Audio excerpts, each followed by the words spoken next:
Welcome to Lewis Coleman Field, Utroska Park here on the beautiful campus of Hill Academy in Greenwood, Mississippi, as the Hill Academy Mustangs get ready for Game 3 of the three-game set this week against the Bayou Academy Colts here on a wet, cloudy, and cold day in early April, right before Easter.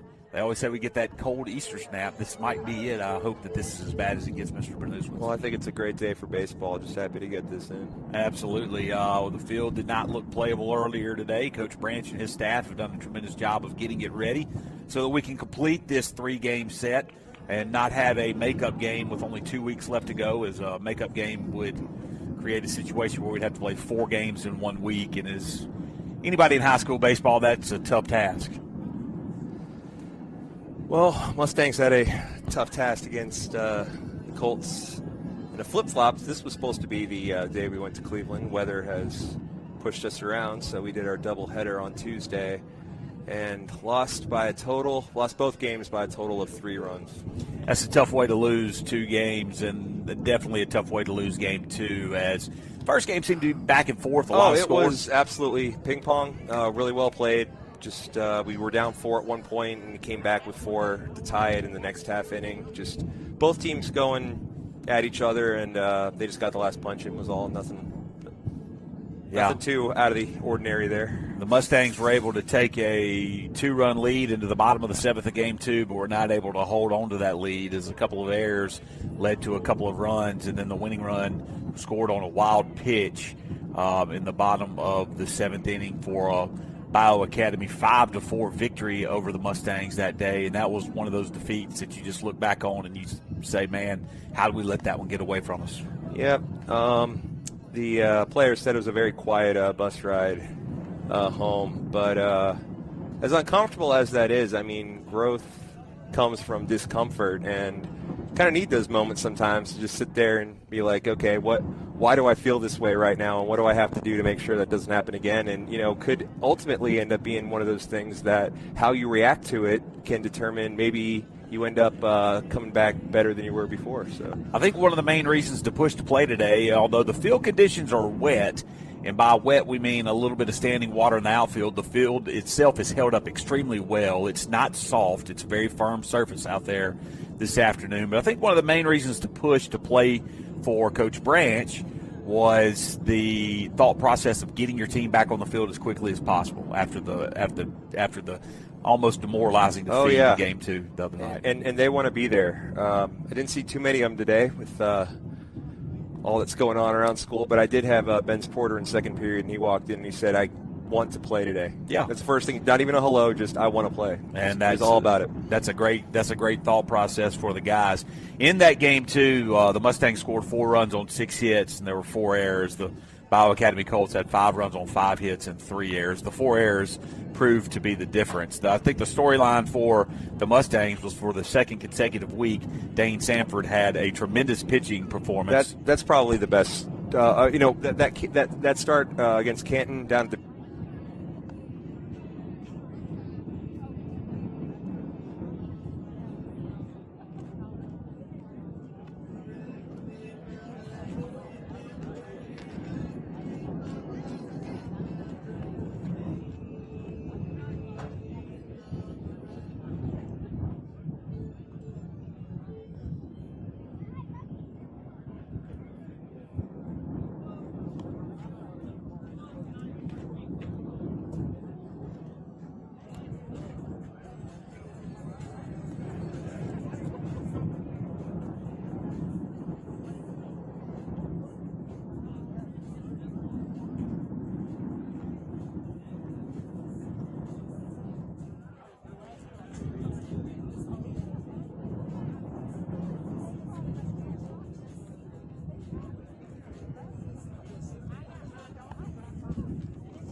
do the starting lineups, and we'll get ready to play.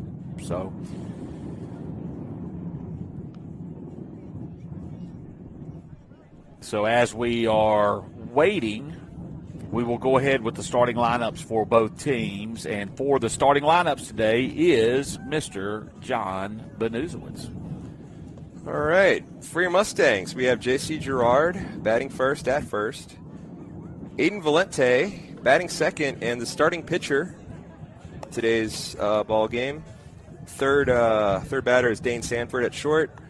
Cleanup is Chamberlain McLean in right field. Brock Jacobson does the catching, batting fifth. Elliott Flowers at third base today, batting sixth. Benz Porter batting seventh in left field. Trace Schmitz is back from his couple-week absence from mono. Good to see him batting eighth and DHing. And Matthew Ryan Smith batting ninth in center field. And Easton Harrison is the second baseman. Well, and it is nice to see Trace back in the lineup because he really started swinging the bat well. Oh, sure did. And defensively, he's been solid all year, but good for him to be back in the lineup here as a senior with only a couple weeks left to play. For the visiting Colts, we have Reed Holman batting first in right field.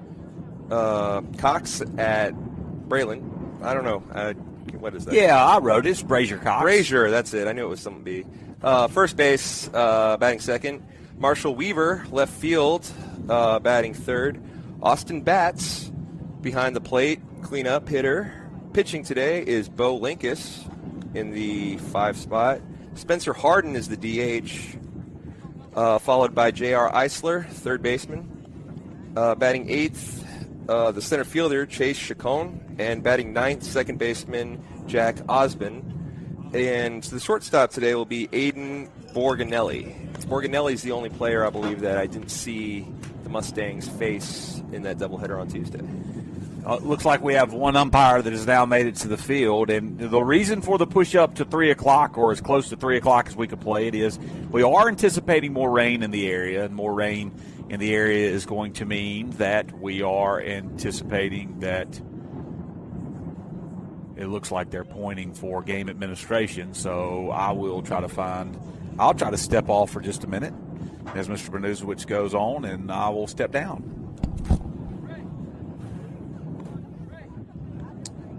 So we'll see what the deal is. He's coming. I'm saying out loud to Coach Branch at home plate that he is coming, as if he can hear me.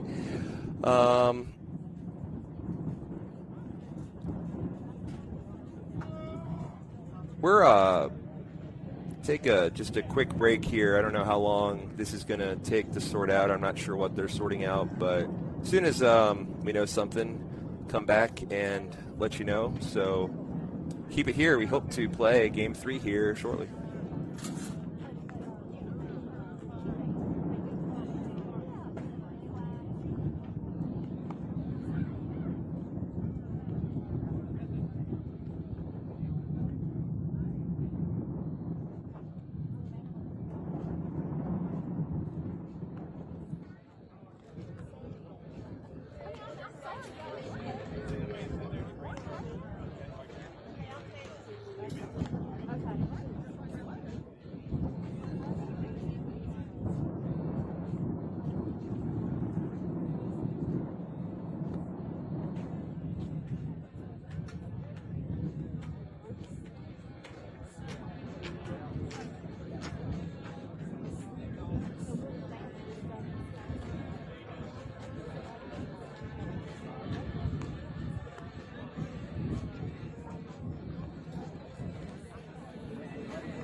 we're good to go. They gave the thumbs up, and we are ready for the starting lineups given by Sarah Francis O'Brien.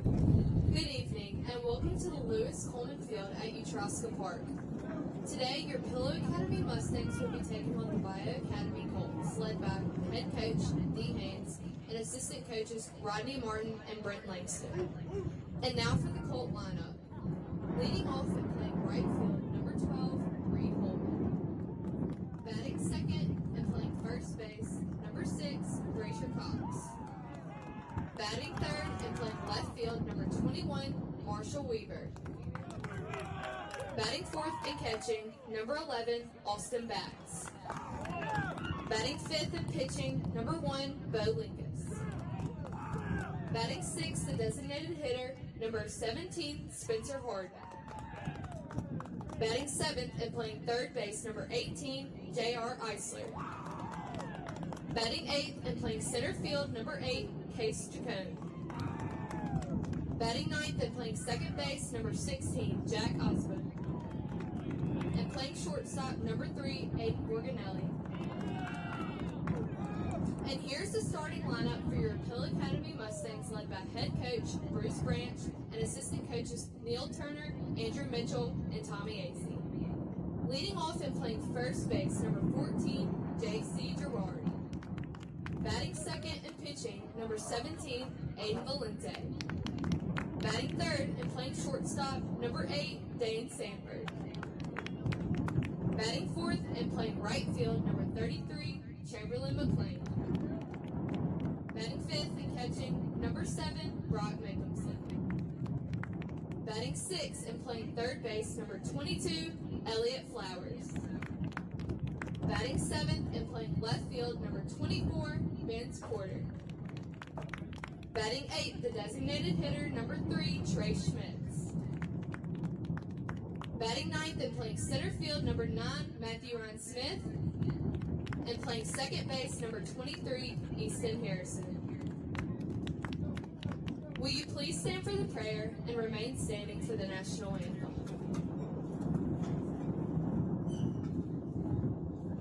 Dear Heavenly Father, thank you for this day and for the opportunity to compete. Thank you most of all for your son. We ask that you protect these young men on the field and be with all of the fans as we drive home. It is in Jesus' name that we pray. Amen.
Play ball.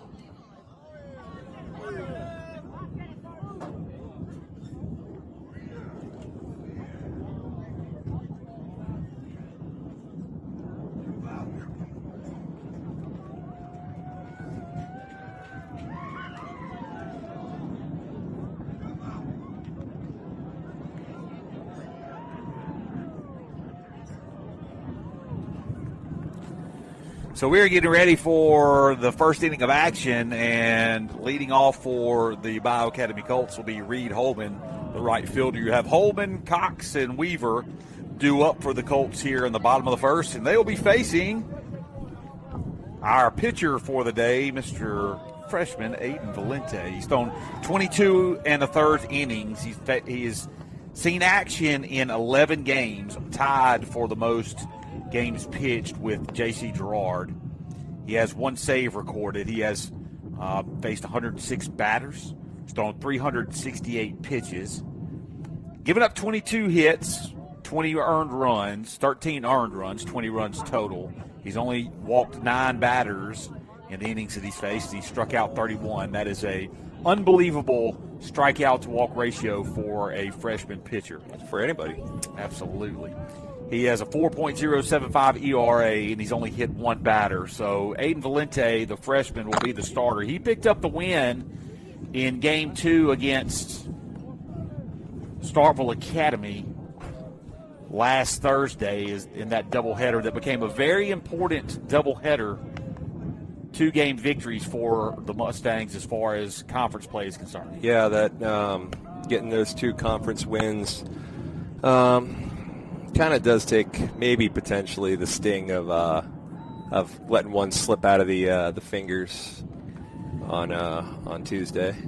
Well, and as we look at the standings and how things are wrapping up, as we have 7 conference games to play, including this one. Right now, the Mustangs and the Starkville Academy Volunteers are battling for that 4th spot as Bayou Academy and Heritage Academy have locked themselves into that 2 and 3 spot. Mag Heights, of course. Mag Heights sitting at number 1 and hard to get away from. Here's the first pitch, and it's a swing and a foul ball out of play. 4 strike 1. The batter, Reed Holman, is our left-handed batter, wears number 16. Good baseball number, and I'll let you guess why that's such a good baseball number later on. Another swing and a foul ball down the left field line that's going to hit up against the fence by the bullpen. Stick in the mud. Balls will not roll very far in outfield today as there is a lot of water in the outfield. But as we said in the pregame, it is firm. It's a firm surface to play on. Infield in good shape, a wet spot behind the shortstop's feet. Here's the 0-2 pitch, and it's a swing and another foul ball. So Holman making contact with the fastballs on the outside corner as Valente continues to work him away. Well, he's got a plan, and he's sticking to it. Not afraid to go after this leadoff hitter here. 0-2 pitch again. It's a changeup fouled off into the net. So 4 pitches, 4 strikes, 4 foul balls. See if they can't get a swing and a miss here. Just got maybe change location a bit. He goes outside, misses. So 1 and 2 is now your count. A lot of screaming and hollering coming from the Bayou dugout. Pitch up and away for ball 2. So 2-2 is now your count.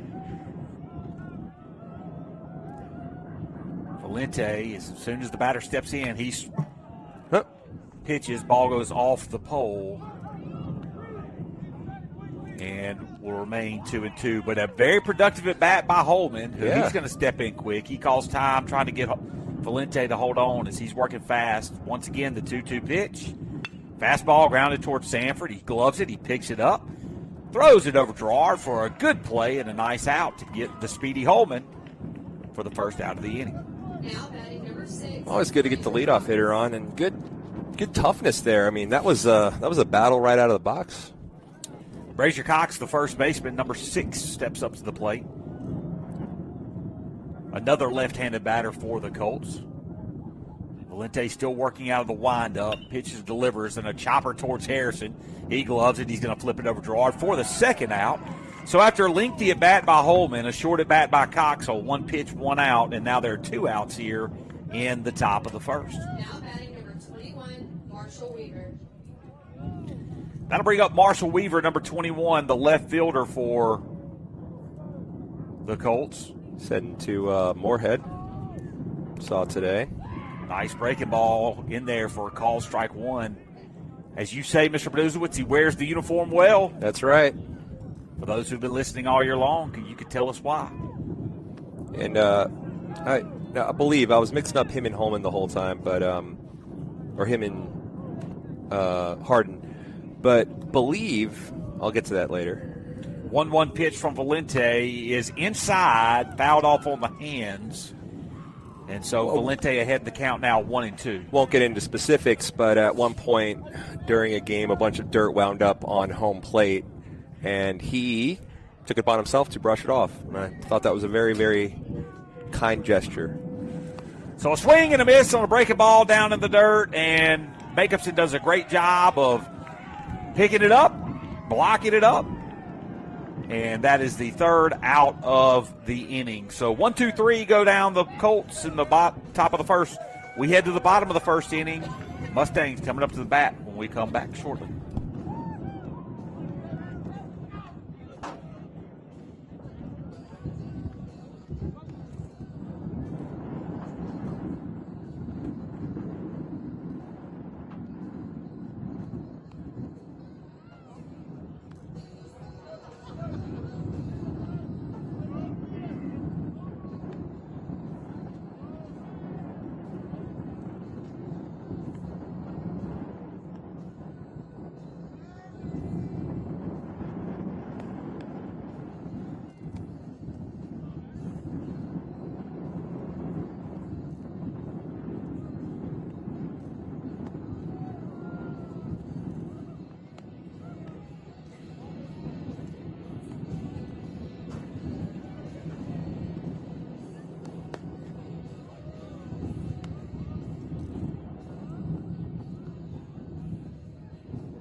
Now batting number 14, J.C. Jog.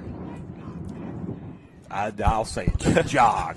And I'll get to why you jog here in just a minute, everybody listening at home. J.C. Gerard will lead off for the Mustangs. The 356 left-handed leadoff batter for Pillow Academy steps into the plate, number 14. Over the last 3 years has been one of my favorite baseball players to watch. As the Colts play him away, they're going to try to pitch him away. That first pitch was inside on him, gets in on the hands, out into left field. And number 21, the left fielder, or number 12, the left fielder, Marshall Weaver makes a great play to slide in and catch it. One pitch, one out. Wait. Yeah, never mind. Got to bring up Aiden Valente. Valente batting .333 on the season. His first pitch outside, 4-1.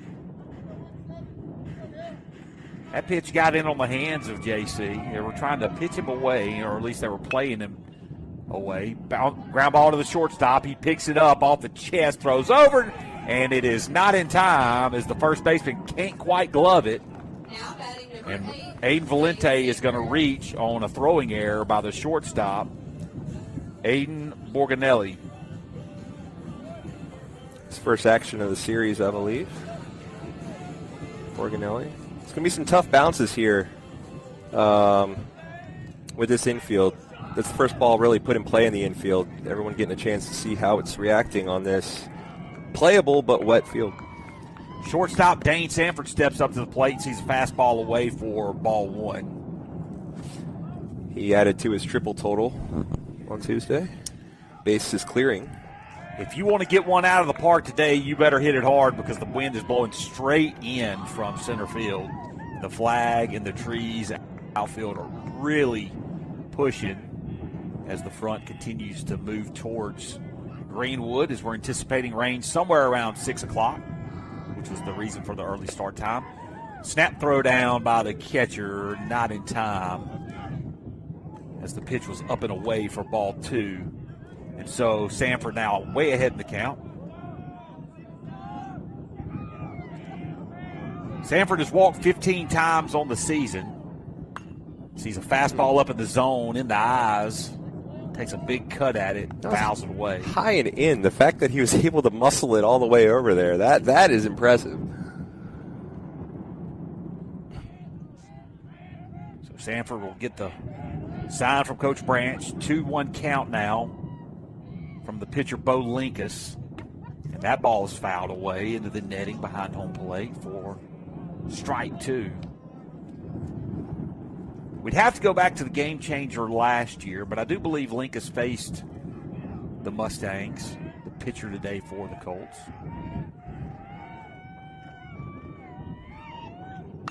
Another foul ball on a fastball that's kind of up and away.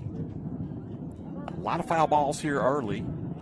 Yeah, both pitchers really trying to attack that zone. Both pitchers showing good command. Batter's doing a good job on both sides to work some lengthy at-bats here early on an early game. Valente with a nice lead at first. Here comes 2-2 pitches, grounded foul down the line, first base, and it's going to roll over into the what we would call the swamp right there next to the fencing. Makes a 45-degree turn towards the 310 sign down the right field line. I wish there was a name for like a large kind of swampy area, a marshland type thing. Is it called a marsh? I think it's called a bayou. If you hear clapping from the press box, that's coming from Isabel O'Brien, who is sitting over here keeping score for us. Appreciate it, Isabel. You didn't clap. 2-2 count now. Pitch coming again from Linkus. Breaking ball, check swing, and he's going to call him out on the check swing. And I think he did go there. He threw it in the dirt, and he chased it. The first strikeout for Linkus, and the second out of the inning for the Mustangs. And that'll bring up Chamberlain McLean, the right fielder for Mustangs, batting .323 on the season. He has 21 hits, 16 singles, 5 doubles. Hasn't put one over towards the Scott yet. Nice job by the catcher, Austin Batts, behind home plate to block that one up and keep Aiden Valente at first base. He's certainly got the raw power to do it, and I still think he will hit that thing one day, but not trying to get it all every time up there, and you see that average climb and work his way into the 4-hole because of it. He hits a soft chopper to the second baseman. He's going to flip it over to first base, and that's going to do it for the Mustangs here in the bottom of the first inning. No runs, no hits. There was an error made by the Colts. There was a man left on base. We're going to head to the top of the second inning when we come back.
Austin Batts, Bo Linkus, and Spencer Harden are the three batters due up for the Colts here in the top of the second. Austin Batts, the talented catcher, is the third left-handed batter in the early order, part of the order for the Colts. And that, it's a ground ball that's going to get past Harrison. It's going to roll into Chamberlain McLean, and that's the first hit of the afternoon. Well, didn't even let me get a chance to mention how I had to double check when he was back in the field because he's batting left, though he's a catcher. And it's very unusual to see a left-handed catcher, but he throws right and bats left. So really all about baseball at a young age to do that feat. You know, left-handed catchers and left-handed quarterbacks are discriminated against. I'd say it's discrimination. I just think there's just not that many of them. I don't say no one's saying you can't do it. I think people just they talk about it. I mean, if you're a left-handed quarterback, people say you're not as good. First pitch to Bo Linkus is fouled away, out of play. people talk about left-handed quarterbacks. I mean, they automatically use it against you. Use it against you. Yeah. I mean, it's not fair. I think left-handed catchers the same way. You see more and more left-handed batters now. The only reason why left-handed catchers are not as prevalent is because of the number of right-handed batters. I would assume that's the reason. Left-handed third baseman, also incredibly rare. It's one of those things. Lincoln fouls another one away, the pitcher for the Colts. Now he's down in the count 0-2. So Valente's thrown a lot of strikes here through the first 5 batters of the game. 1-2-3 inning for the Colts in the top half of the first. As Valente checks over to first base again, trying to hold the courtesy runner, number 15 for the Colts.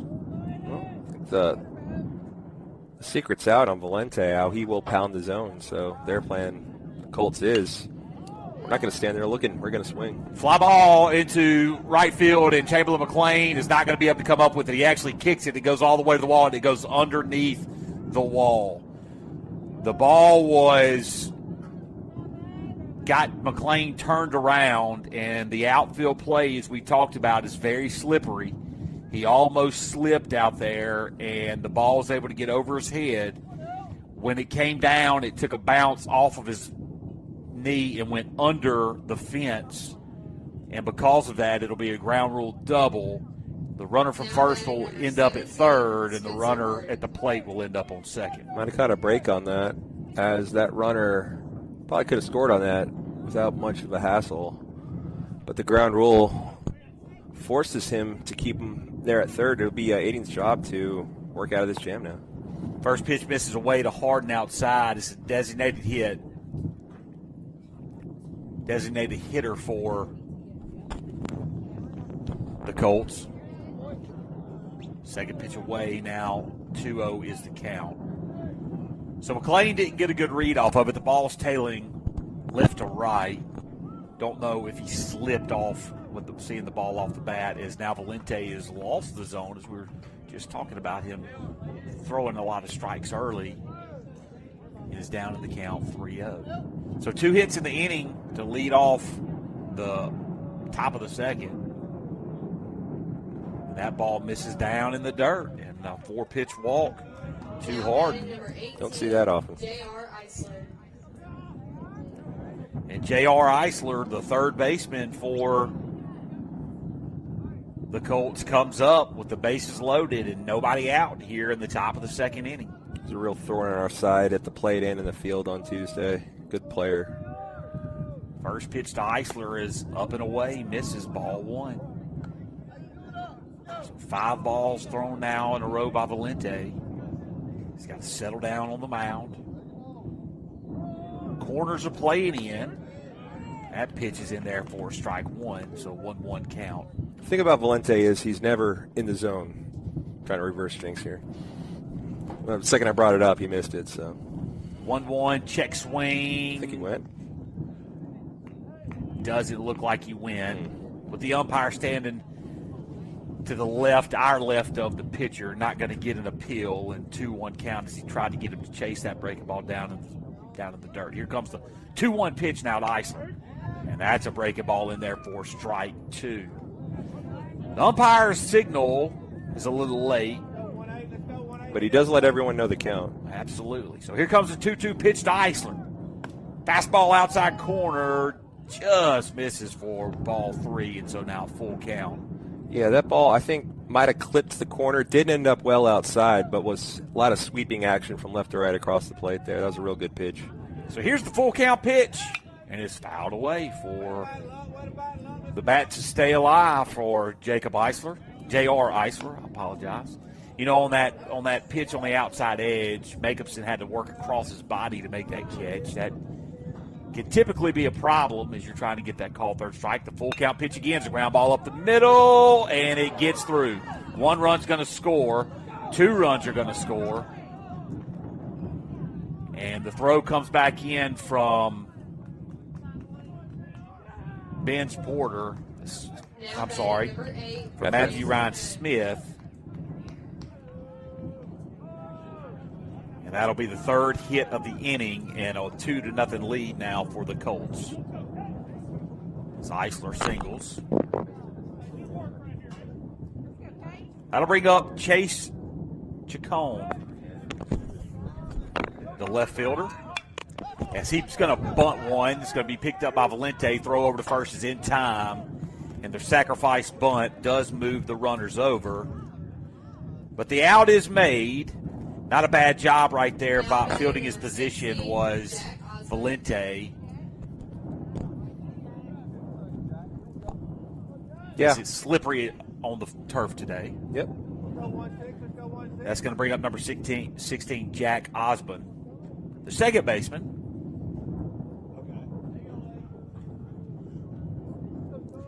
Two runners on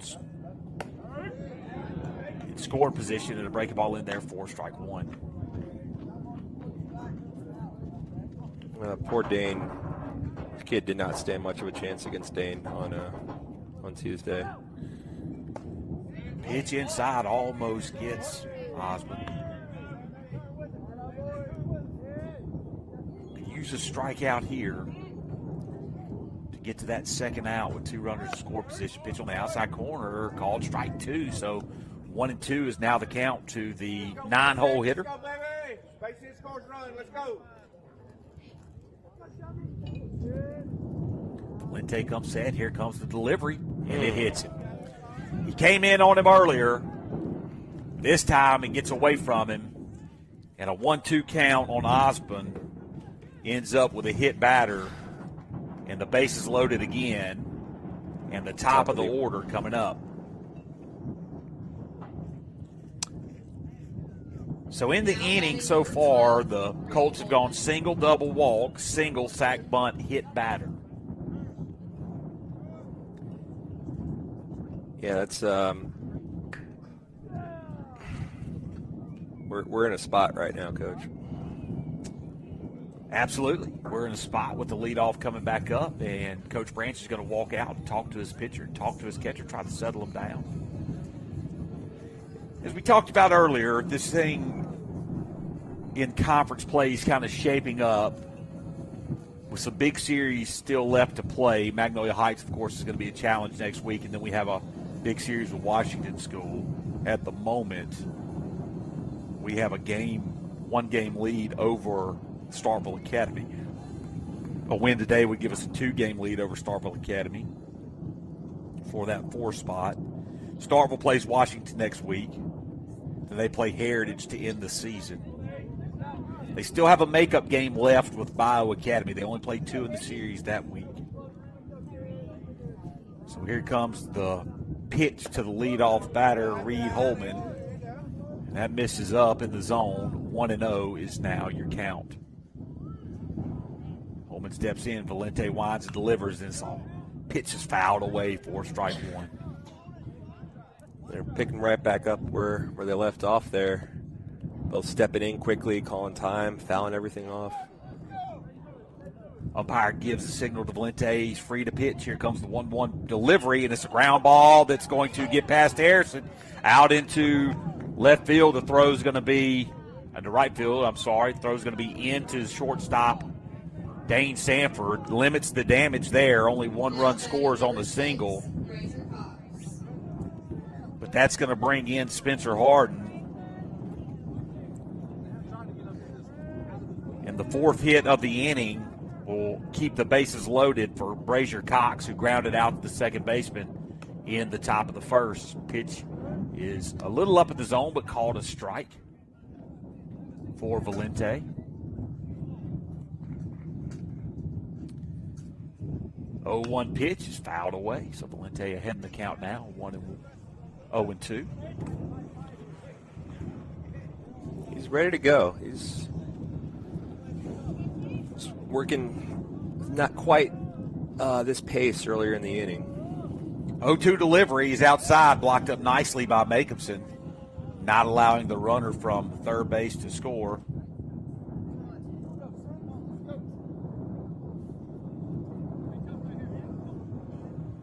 And here comes the 1-2 delivery. Breaking ball outside, misses again for ball 2.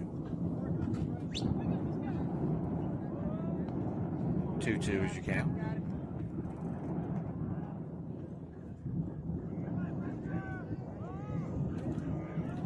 Here's the Pitch, and it's up and over the head of Cox. And now the count has gone full. After starting him off 0-2, 3 consecutive balls, now Valente has to get a strike across the zone. Is fouled away, goes up and into the bleachers where a few students are sitting. All right, Axel Maddox got himself a souvenir there. Take it to the concession stand, get a free cup. Here comes the payoff pitch again. Hard hit ball into deep right field. That ball is back, and it is gone. Grand slam for Brazier Cox. He clears the bases, and the Colts now lead 6-0. 7. I wish it was 6-0. Colts now lead 7-0.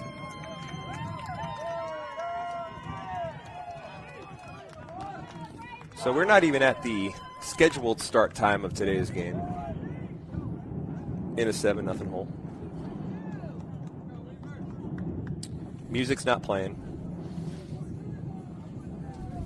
We're going to have a pitching change now as J.C. Gerard is going to go get his glove. Easton Harrison's going to come jogging off. Abe Valente is going to go to second base, and Perry Smith is going to enter the game. So down 7-0 here in the second inning. We're going to take a break. We'll come back momentarily.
Now pitching for the Mustangs, number 14, J.C. Gerard.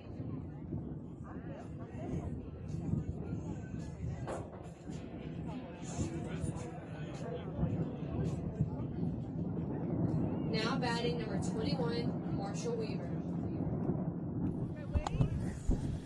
All right, so after the bases clearing grand slam by Brayson Cox, Marshall Weaver, the left fielder, will step up to plate. He struck out to end the first inning. So a tale of 2 innings here, top of the first, but the Colts went 1-2-3. In this inning, they have been knocking the ball all around the ballpark with 5 hits and 7 runs. Only out came on a sacrifice bunt as Gerard's second pitch is a ball up in the zone. The count is now 2-0. Another pitch up in the zone by Gerard.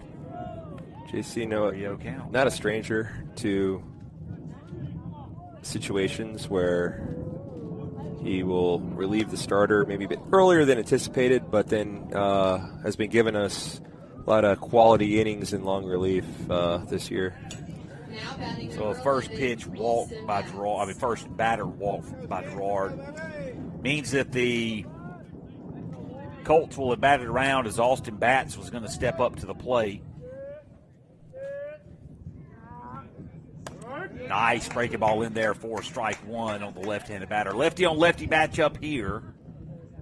Bat singled to start off the inning with a hard hit pitch through the 4-hole by the second baseman.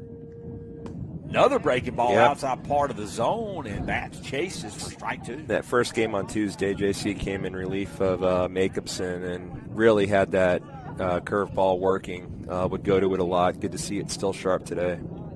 That was a fastball there, and it's going to be fouled away down the right field line. So the count will remain 0-2.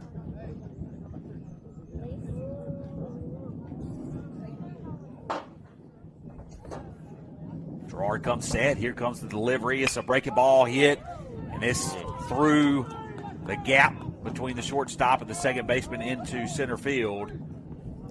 Relayed in from Matthew Ryan Smith to Valente. And the hitting circuit continues for the Colts here. Now batting number 1.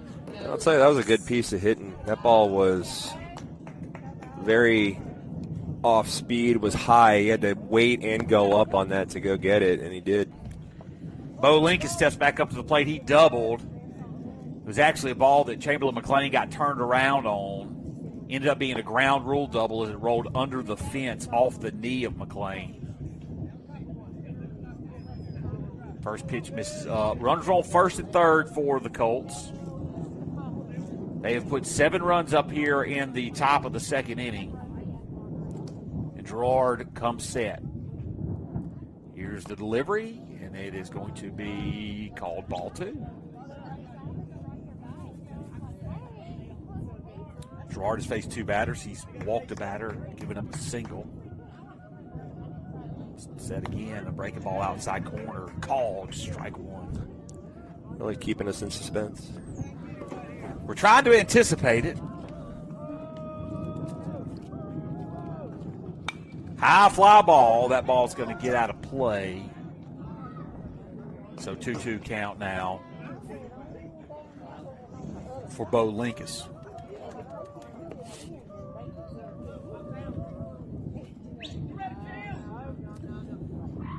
Comes set. There's the pitch. It's a ground ball foul down the left field line this time. Runner was moving on the play from first.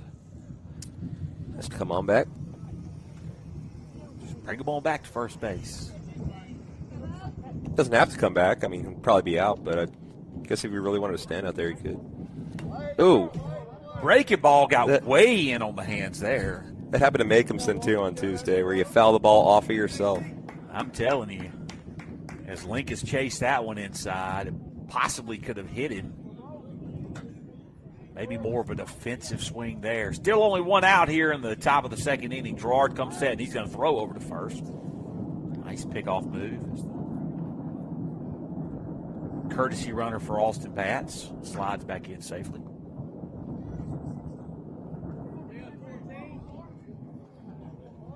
Gerard comes sets again. Here's the 1-2 pitch, and it's a high fly ball into left center field. Wind pushing it across. McLean makes the play. He's going to throw it into second. No throw home. That'll get a job done to score the 8th run of the inning. But Bo Linkus flies out on the sacrifice fly to right field. That will play one more and bring up Spencer Harden, the designated hitter who walked earlier in the inning. Harden was the game 1 starter. Moved to DH, and DH. They're going to pick off over there. Smith's throw down to second is in time as Sanford applies the tag. Nice pickoff move there by Gerard to get the runner moving on first pitch. Smith made a good throw to Sanford, and the Mustangs get out of the inning. There were 8 runs scored on 6 hits. There were no errors by the Mustangs. There was nobody left on base. We're going to come back for the bottom of the second when we come back.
Number 7, Brock Makehamson.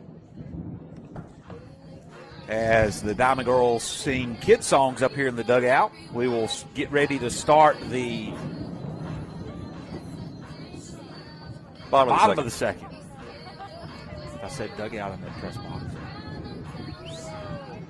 And if I said Diamond Girls, I mean you, Mr. Producer. Here comes the first pitch to Brock Makehamson. It's a ground ball towards the shortstop. He gloves it. He picks it up. He's going to make a clean throw to first. And that is a 1-pitch, 1-out ground ball to the shortstop. Elliott Flowers. Makehamson is retired. And that'll bring up Elliott Flowers, the third baseman today for the Pillow Academy Mustangs. Flowers. With a loud bat up there with that orange bat. Yep. They passed that thing around. The origin of it's still in question. 1-0 pitch misses away for ball 2. Now 2-0 is your count.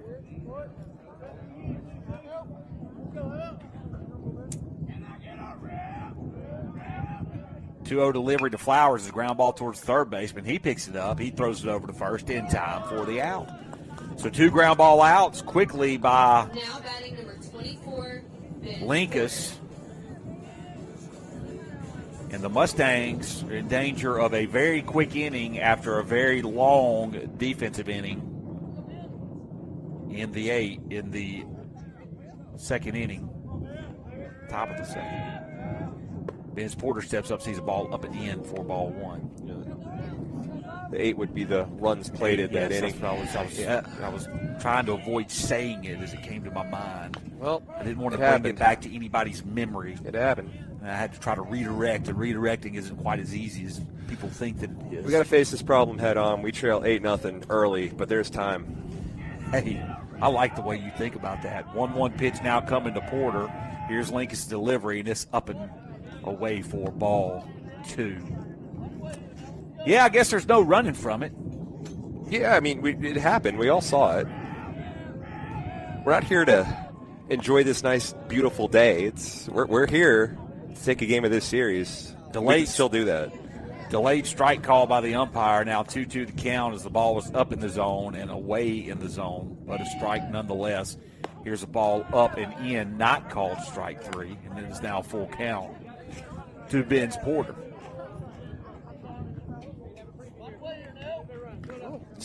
Seeing a lot of, if nothing else, no matter how the rest of this at-bat goes, at least he's seeing some pitches. Pitches a swing and a miss, and strike 3 as Linkus works a 1-2-3 inning there. On a complete, in total, 8 pitches. So J.C. Gerard's going to come back up for the top of the third. No runs, no hits, no errors, nobody left on base. We'll head to the third momentarily.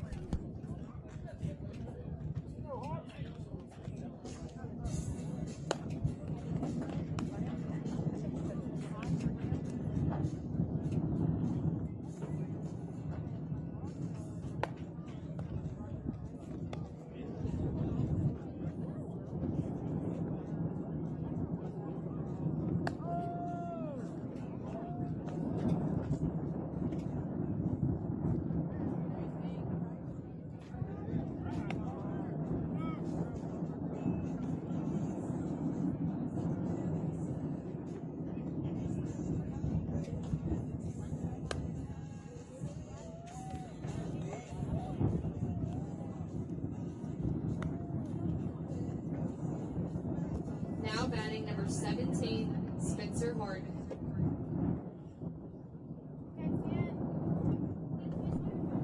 Top of the third action here at Utroska Park as the Mustangs in a deep hole here as we head to the top of the third, down 8-0.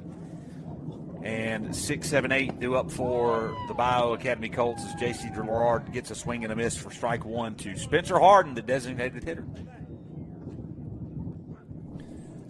Another swing and a miss right there by Harden, and now Gerard is ahead 0-2 in the count. I was lost admiring the fancy pitching from J.C. Gerard and the 3-pitch strikeout right there. Never mind, just a bit too high. Well, that looked like that could have been a called strike 3, but we're not going to. This is what happens when we anticipate. Don't anticipate. Ground ball. Ooh. Gerard snags it off the mound. He has a hard time getting a grip on it, but makes the throw in time. As when he called it, he almost had a little bit of too much time to think about that. Yeah. Well, look what I found here. Snagged by Gerard, flashing the leather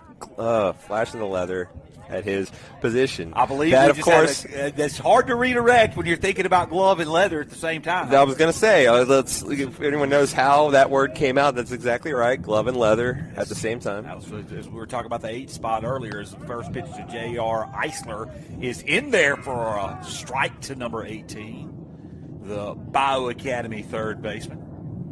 Eisler made a nice play in the bottom of the second inning. A foul ball out of play is going to hit the weight room. I think I mentioned he was robbing people left and right on Tuesday.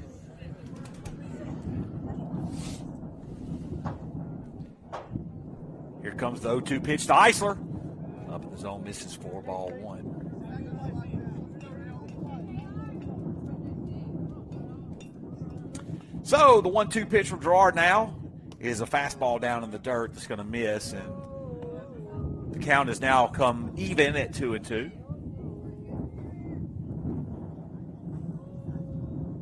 The 2-2 pitch from Gerard is a breaking ball, swing and a miss, and the first strikeout by Gerard on the afternoon, and 2 up, 2 down. Now batting number 8. So far here in the top of the third. Good to JC to come back his first full inning of work here after the damage done in the second. Already with 2 quick outs. Exactly what the Mustangs need if they have a shot in this one. So Chase Chacon steps in. First pitch is an outside breaking ball for ball 1. Almost caught the corner.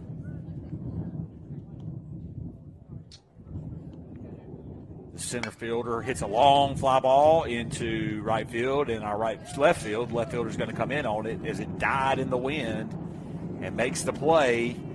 And that is the third out of the inning, and a nice piece of work by J.C. Gerard. Much needed. As he gets the F7 to end it in a 1-2-3 inning. No runs, no hits, no errors. Short inning right there for the Colts offensively. We'll head to the bottom of the third. Got to get some runs.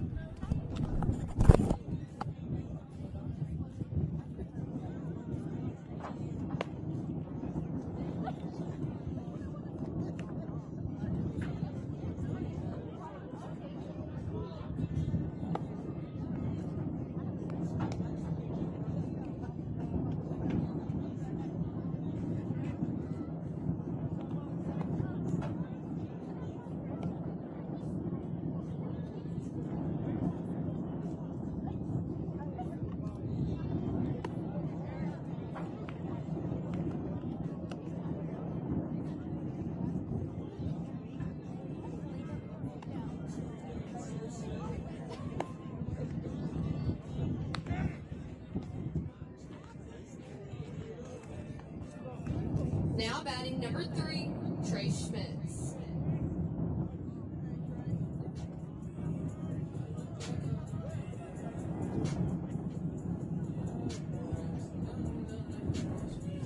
Trey Schmitz is going to be the batter here in the bottom of the third inning. Good to see Schmitz back in the lineup for the Mustangs, and we'll see if he can't get something going offensively. As to this point, the pitcher, Bo Linkus, has a no-hitter going against the Mustangs. Schmitz, the senior, is in the DH spot today. I'm assuming that was called a strike on the outside corner. I know he's eager to get back. He's been feeling good for a few days now. It's a ball that's going to be high and going to stay in the infield. Second baseman's going to range over and make the play for the first out of the inning. Matthew Ryan Smith. So Matthew Ryan Smith up to the plate. Made a great catch in the towards the end of the game too, and as he will look at strike, swings through for the first pitch, was involved in a pretty key play in that game with the bases loaded and 2 outs, and a ball that Went right over the pillow on his shirt. It's called strike 3. He hits a ball into shallow center field. The center fielder's going to come in on it and make the play, and that is 2 up and 2 down.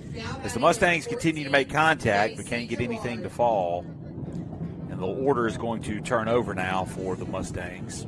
J.C. Gerard's going to step up to the plate. He flew out on the first pitch that he saw in the game to the left fielder for the Colts. First pitch is a breaking ball outside corner, called a ball. Was anticipating called strike 1. All right. Already put it in the little thingy. Had to take it out. Huge gap in right center field as Gerard reaches out at that pitch and fouls it away. As the center fielder for the Colts, Chase Chacon, is playing really far over to that left center gap against Gerard. Here's the 1-1 pitch, and it's a ground ball to the second baseman. He scoops it up, throws it over to first, and another 3 up, 3 down inning for the Mustangs, and a nice piece of work by Bo Linkus as the Mustangs have no runs, no hits, no errors. They leave nobody on base. We'll head back to the 4th inning shortly.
Nine 1-2 due up for the Colts here in the top of the 4th inning as they are holding strong to an 8-run lead. A big second inning led to 8 runs on 7 hits. 6 hits as I check the scoreboard. Nice work by Isabel O'Brien on the scoreboard today. Yeah, well, that 3rd inning was 3 up, 3 down. Jack Osborne steps up to the plate. Number 16 for the Colts. As I've said, number 16 is a good baseball number. Why is that? I'm going to let you figure that out. Swing and a miss. Breaking ball inside. Called strike 2 there. The delayed strike call by the umpire. It's pretty good. I'd double that and go with 32, though, myself. Chopper fouled. There is going to be no attempt made by the third base coach from the Colts to try to reach down and grab it, as it was a slow roller that could have easily been fielded. But instead, he's going to let one of the players come out of the dugout and go get it about 10 Well, feet I get it. behind. When your arms are crossed, there's not much you can do. You can't uncross them. A swing and another chopper. This one is going to be fielded by the coach from the Pill Academy Mustangs. So 2 different styles of play on ground balls fouled away by the coaching staffs. I'm going to get a camera on the coaches for next year. See how they're fielding these balls. That hit everybody. 0-2 pitch hit the catcher, hit the umpire. Only person it didn't hit was the batter at the plate, which will mean that he'll remain at home plate, and the count will move to 1-2. Gerard comes set from the windup. Here's the delivery. It's a pitch that misses outside, tailing away from Osborne. Osborne was down 0-2 in the count early to Valente. And he was hit by a pitch and reached on his only other bat today. Swing and a check swing, going to be called a strike. Makinson picks it up out of the dirt, thrown over nicely to Perry Smith for the first out of the inning. And the second out, the second strikeout of the afternoon for J.C. Gerard. I was setting it up. I teed it up for you, Mr. Bernowitz. I thought it was something more simple than his name. I thought I was missing something, or I thought I was missing something. Reed Holman will step up to the plate as he sees the first pitch down in the dirt for ball one. Holman bunt. ground ball to the shortstop to start the game. Was put out 6-3, singled in the big second inning for the Colts. One of the 6 hits. Got some balls taken out of play. JC. He's got one he likes. He's good to go. Pitch on the outside corner, called strike one. 1-1 is now your count. I laugh because I had to change the score thing again. I'm happy because I got a strike out of it. Breaking ball doesn't find the zone as it's left up for strike one. Unseasonably cold day today. Another breaking ball chopped towards second baseman. Nobody's going to be there. Gerard actually does get there, but they say he doesn't get there in time. Perry Smith ranged over. Couldn't get back to first base. Valente made the play in the 4-hole. Gerard tried to cover, and it's a bang-bang play, and Holman is going to reach on an infield single. Now batting number 6. Play like that is what caused all the hubbub in the late parts of Game 2. And when you say hubbub, you mean by hubbub you are referring to? An ejection. Actually ruled non-ejection. Really? He just left? Pick-off attempt by Gerard as Brazier Cox steps in, the first baseman for the Colts, who hit a grand slam his last plate appearance. Gerard's going to check Holman again. I'll tell you what, I'd like to see him try that this at-bat. I don't know what's going to happen, but I can tell you he's not going to hit a grand slam. And that is because there's not enough people on base for that. For all those non-baseball academias who are watching the game, a grand slam is referring to a home run specifically with the bases loaded. The bases loaded. There we go.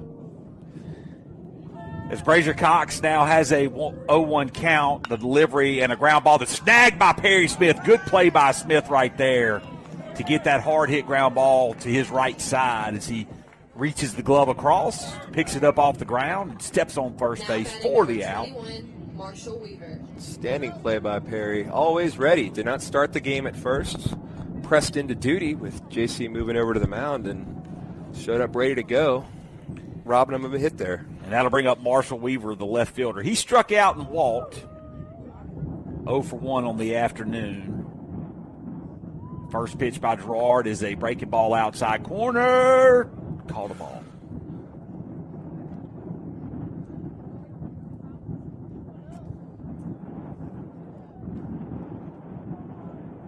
Pitch down in the dirt, gets away from Akison, and that is going to get Holman to advance to third base. So now runner on third with 2 outs here in the top half of the 4th inning.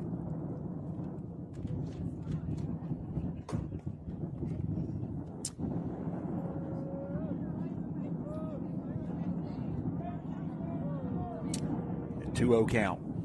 So now pitching from the windup is Gerard. 2-0 pitch and a high fly ball into center field. Matthew Ryan Smith comes in on it.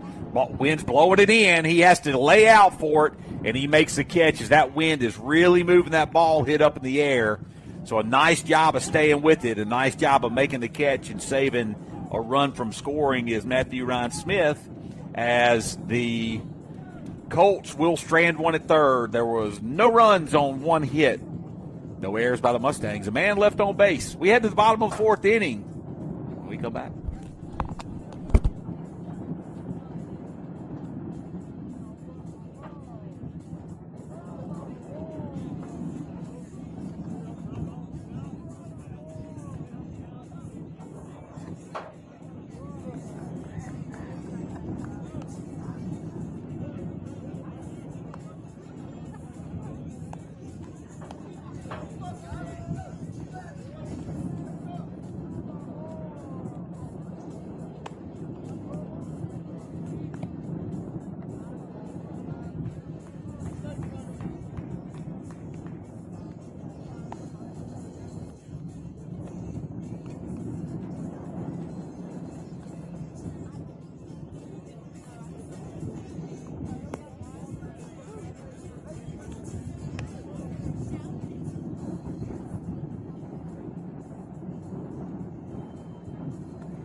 Now batting number 17, Aiden Valente. So Aiden Valente is going to be the leadoff batter here in the fourth inning for the Mustangs as we are looking for some runs, down 8-0 here as the outs are starting to become limited for the Mustangs. Hits have been limited all game. Well, Bo Linkus is pitching a really nice game against the Mustangs as there are no hits through 3 complete. Aiden Valente going to try to break that up as he sees a pitch that is up a little bit in the zone. Looked like a decent pitch by Linkus. Not called a strike. That ball is up and in for ball 2. There's only been one base runner for the Mustangs, and that was Valente in the first, who reached on an error by the shortstop as he sees a pitch down in the zone that's called a strike. So maybe it's a strike, maybe it's not a strike. We don't know. But that one was a strike. This pitch, outside corner, called strike 2. It's got like the timing of like a game show host, you know? Just enough of a pause to, build that tension. And 2-2 pitch now from Linkus is a chopper that is foul. J.R. Eisler almost made a really heck of a play because he almost fielded that in fair territory and did make a good throw over to first. Here comes the 2-2 pitch again. It's a breaking ball. Wow. That was a really nice breaking ball right there by Linkus because Valente almost started to back out of the box, realized it was going to come across the zone, and defensively fouled it off. He swung that while walking backwards was my wow there. It's impressive. 2-2 again. Pitch is down and away, blocked up nicely by bats. And now a full count. Yeah, he bats, but he catches too. Multitasking. Chopper in the 6-0, and that is the first hit of the afternoon for the Mustangs. So Valente with a full count payoff pitch makes it count. Number 8, Dane Sanford. And a nice at bat right there as he sees 8 pitches. And comes away with a single. Well, starting to light up that scoreboard a little bit. Change one of those zeros. I think it's time to change another one. That'll bring up Dane Sanford, the shortstop for the Mustangs. He is 0 for 1 with the strikeout. Sanford stands in, and he is hit by a pitch, and now 2 runners are on. That got him right in the helmet, and that's the second Mustang this series to get hit in the helmet. Shoulder to helmet. I believe it grazed off the shoulder, hit the helmet. The umpire's going to go out and check on it very nicely. I think it was Dane who got hit in the helmet, come to think of it. Was it? On Tuesday. Yeah, it was either Dane or Brock. Chamberlain McLean's going to step up to the plate. He grounded out to the second baseman to end the first.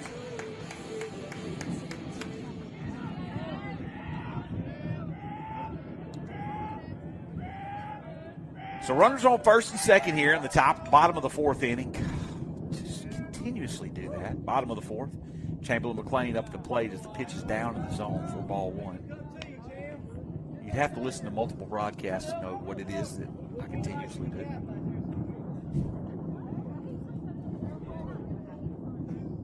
1-0 pitch and a hard ground ball that's going to get through the right side of the infield. Valente's going to be waved around home. Dane Sanford's going to go all the way to third base.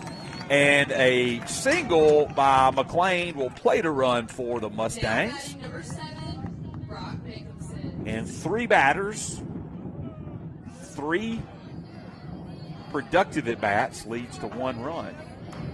I mean, they put up 8 in an inning. Ain't no reason we can't put up 8 in an inning. What do you say? What you've been talking about it the entire game is what you just got to face it head on. There's no way you can't run from it. You can't act like you're in a tie ball game or something the whole game when you need to make something happen. If you get down early, you got to start early. And this is a very good start to this fourth inning. Ball gets away from bats, and here comes Dane Sanford. He's going to score. See? As the pitch was way out in front, and unruly fan yeah. up here, way out in front of the home plate out in the left-hander's batter's box. Kind of goes over the right shoulder of bats and goes all the way up the netting. Is now there's going to be a mound visit by Coach D. Haynes, who's going to go visit with Linkus. Boy, we started this inning with talk of no-hitter, And with 0 outs and 2 runs aboard for the Mustangs, we have a mound visit. All right, so while we have a mound visit, we're going to take a short break. We'll be back momentarily.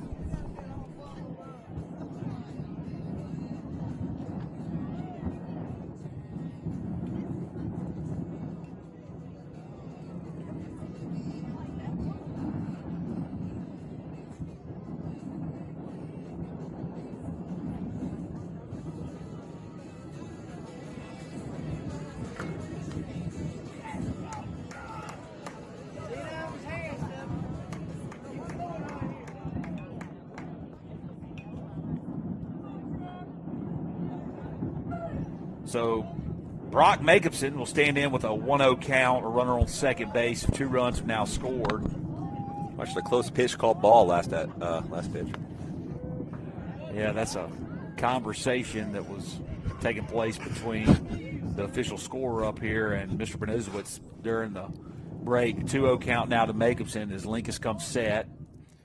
The right-handed pitcher pitching from the stretch with a runner on second delivers, and that ball misses outside. And now 3 consecutive balls from Linkus. As the Mustangs gone single, hit batter, single. 2 runs have scored. 1 on the single for McLean, who picked up an RBI, and then 1 on the wild pitch by Linkus. Here comes the 3-0 pitch, and it's right down the middle for a called strike. Elliott Flowers stands on deck. Behind him is Benz Porter. Linkus comes set again. Here's the delivery to Jacobson, who grounds that one's foul. As once again, we see the differences in the way that the third base coaches are playing ground balls. Coach Branch moves over in front, tries to get his chest on it. Yeah, I mean, the fundamentals were there. The fundamentals were there. It kind of went off the side of his hand. You know, if you're going to be teaching these kids, you got to show by example. This is how it's done, y'all. Now the payoff pitch to Jacobson here with no outs in the 4th, and it's a ground ball chopper foul, and that one is not fielded cleanly by Coach Branch. So Linkus will pick it up and throw it. Not Linkus, I apologize. Eisler will pick it up and throw it over towards the dugout. A little harsh for our scorer to put an error on the board for that, though. He's not really a player. So once again, the full count delivery coming from Linkus. Here's the pitch. It's a breaking ball, line drive that gets just past the shortstop. That's going to plate McLean. Cut off nicely by the first baseman for the Colts. And while the shortstop, Aiden Borganelli, was holding the runner, he was moving back to his right. Jacobson hit a line drive right where he came from. Yep. He wasn't able to reestablish his feet and get back over there. Nice piece of hitting by Jacobson. And also kind of from where he had to look to where the ball was going, a bit of a screen from the umpire a little bit there. It's kind of along the line of that ball. Perfect placement. Still no outs in the inning. The Mustangs now with their 5th batter of the inning. They were on single hit batter, single. 3 runs have scored. There is a runner on base. And Elliott Flowers, who grounded out to J.R. Eisler, the third baseman in his first at bat, is up at the plate, and he now is ahead in the count 2-0. A little bit of life from the Mustang fans as we start to hear the dugout come to life and the fans come to life and the Diamond Girls come to life. As the wind is still blowing hard in from center field. 2-0 pitch is fouled away. Benz Porter makes a nice play on it over there with a bat in hand. That orange bat again. Oh, that's Flowers. Benz is over there. So a 2-1 pitch coming now to Flowers. And the line drive, and this one gets by the shortstop as well. So the 4th hit of the inning. Now batting number 24, Benz Porter. And Benz Porter will now be the batter.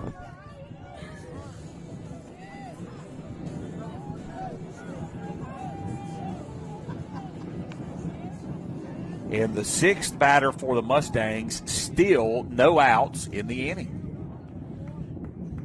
Got to capitalize with these runners on base, Mr. Benizowitz. That's right.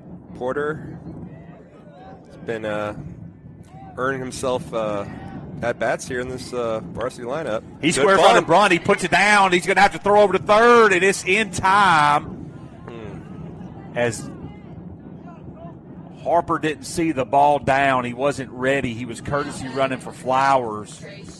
And, man, what a nice bunt right there. As I'm not sure they'd have been able to get Porter out at first base. It didn't even leave the dirt. I mean, it just dropped right in front of the plate. Bats throws out the lead runner, and that's a hard out right there to swallow for the Mustangs. Smith hits a fly ball deep right field that's going to go out of play. And so the 2-5 unusual put out on the sacrifice bunt. I just don't think Harper saw it down. He was courtesy running. Yeah, I was watching the ball, and when he's throwing to third is when I first saw him. Like, why is he doing that? I was surprised to not see Harper there. Pitch misses down and away for ball one to Smith.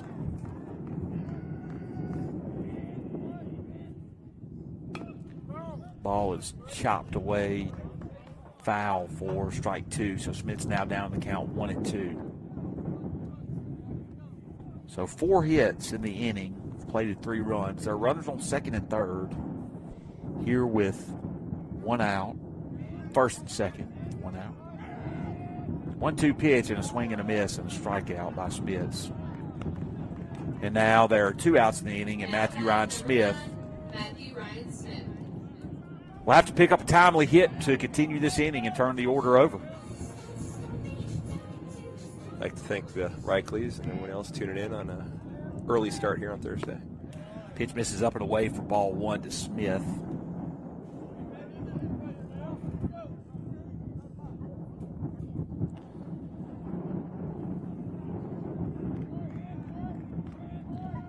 Smith settles in the box. Here comes the delivery, and it's a pitch on the outside corner that misses for ball 2. Just down and away. So Smith trying to find his way on base. Any way he can get on base here with Gerard standing on deck. Would love to see Gerard get up with the bases loaded and 2 outs. Here's the 2-0 pitch, and it's a hard hit ball into right field, and that ball is going to be down as it hits in fair territory. Yep. 1 run scores. Here comes the throw in to home plate. It's going to be cut off. 2 runs are going to score. And they are going to come out and ask if that ball was foul. He touched it when he was in fair territory. Absolutely touched it. He could have gone foul, but he made a play on the ball and made it fair. That's the old J.D. Drew special. That's a fair ball. That's the rule. And 2-run score on Matthew Ryan's very timely hit. I mean, there's nothing to argue here. That's just what the rule is. It's not. He was in fair territory when the play was made. His feet were in fair territory. He touched the ball. I don't see how they can even entertain this. It's not a matter of. Are they saying that was a foul ball?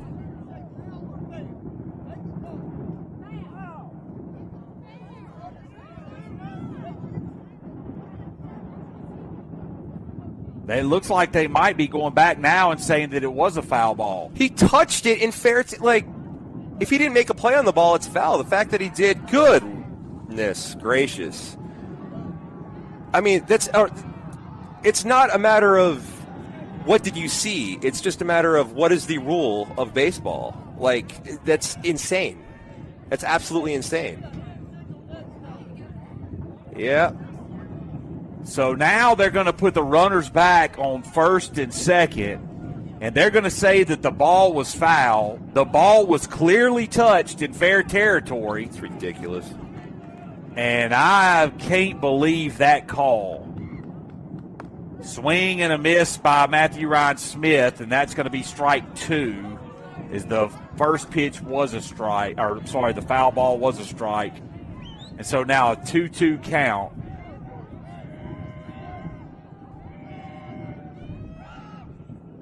And the ball fouled into the netting there for the count to remain.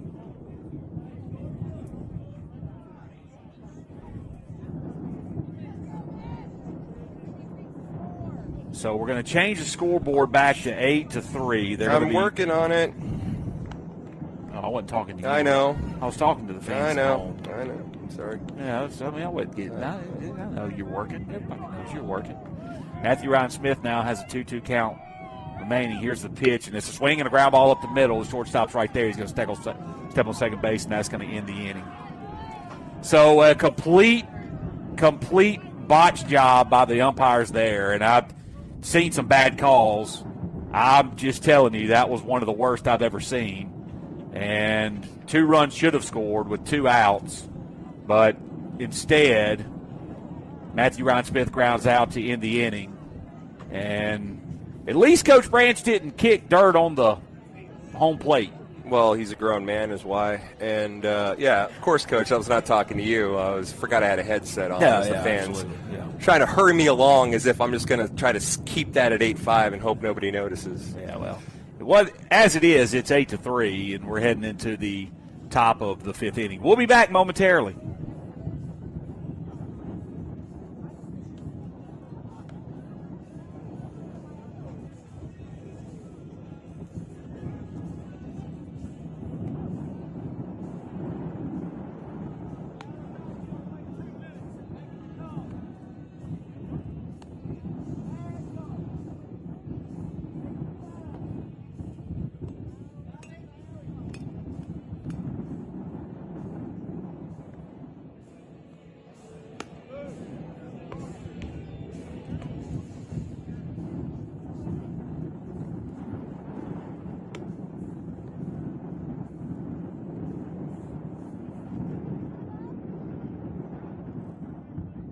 Now batting number 11, Austin Batts.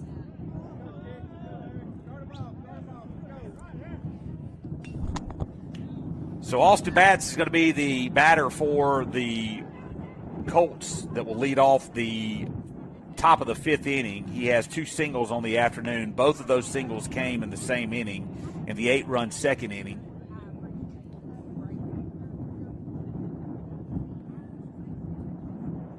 Pitch down and away.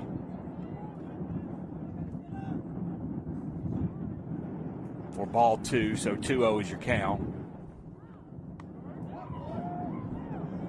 Yeah, pitch in there. I guess it's called strike. Called strike, yeah. So 2-1 count now. Here's a 2-1 pitch to Batts. Just misses outside for ball 3. That spot's missed, though.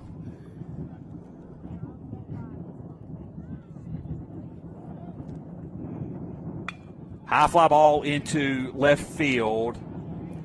Late break And for that Porter. ball is going to be down, and that is in fair territory. His bat's going to jog into second base, and he has a leadoff double and an opposite field hit by Batts, and he is now 3 for 3 on the afternoon. Now batting number 1, Bo Linkus. So Linkus, the pitcher, will step up to the plate. He doubled and hit a sacrifice fly that plated a run.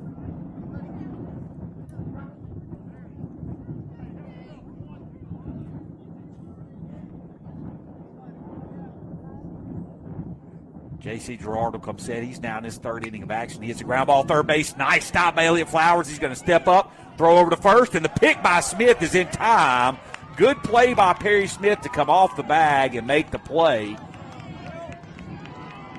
The runner will advance to third base, so Linkus does his job, but good defense all around to save the run as the 5-3 put out on a nice diving effort by Flowers and a good pick by Smith. And I'll say it, good base running by Batts to even wind up there. Everyone did everything perfect on that play. It was just a great baseball play all around. So here comes the pitch from Girard inside to Spencer Harden, the designated hitter. He walked and grounded out to Girard. Last at bat, he hit a ground ball hard to Girard's right side. I think that was called a strike. Well, it's called a strike. He's going to line one up and over the head of the shortstop in there for a single, and that's going to score a run. Infield was playing in, trying to protect the runner at third, and he just kind of lofted that one up over Dane Sanford's head for a nice piece of hitting by Spencer. Yeah, Dane's a lot of things, but he's not 12 feet tall, so I don't think play could be made, unfortunately. The score now stretches out to 9-3. And J.R. Eisler, the talented third baseman, steps up at the plate, pitches up and away for ball one.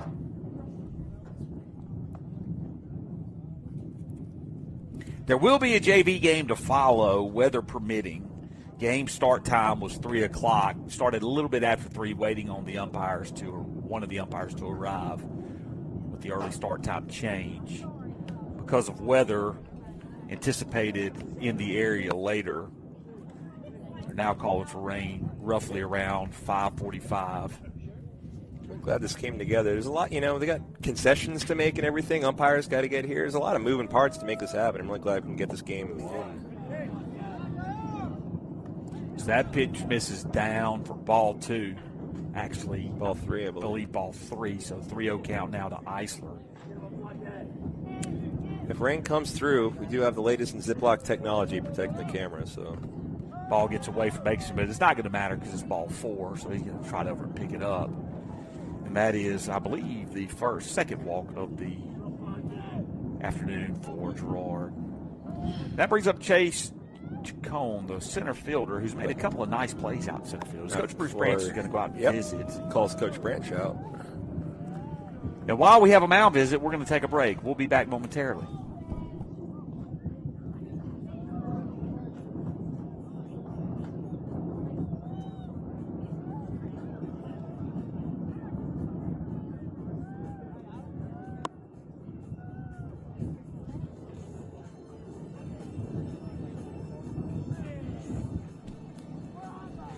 So Chase Chacon, the center fielder, steps up. He had a sacrifice bunt in the second inning that moved up some runners.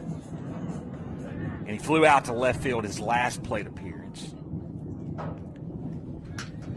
Chacon, number 8. Now batting number 8, Chase Chacon.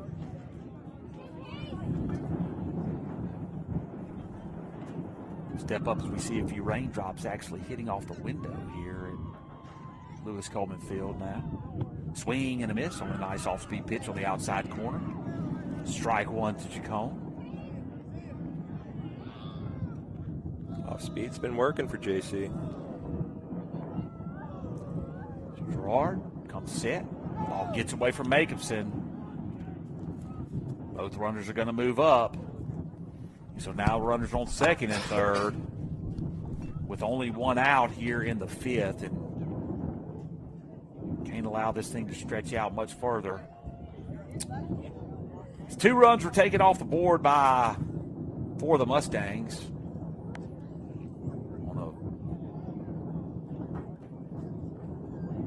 I guess I'll stop.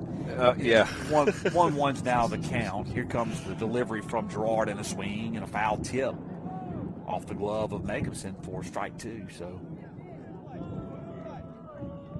1-2 count.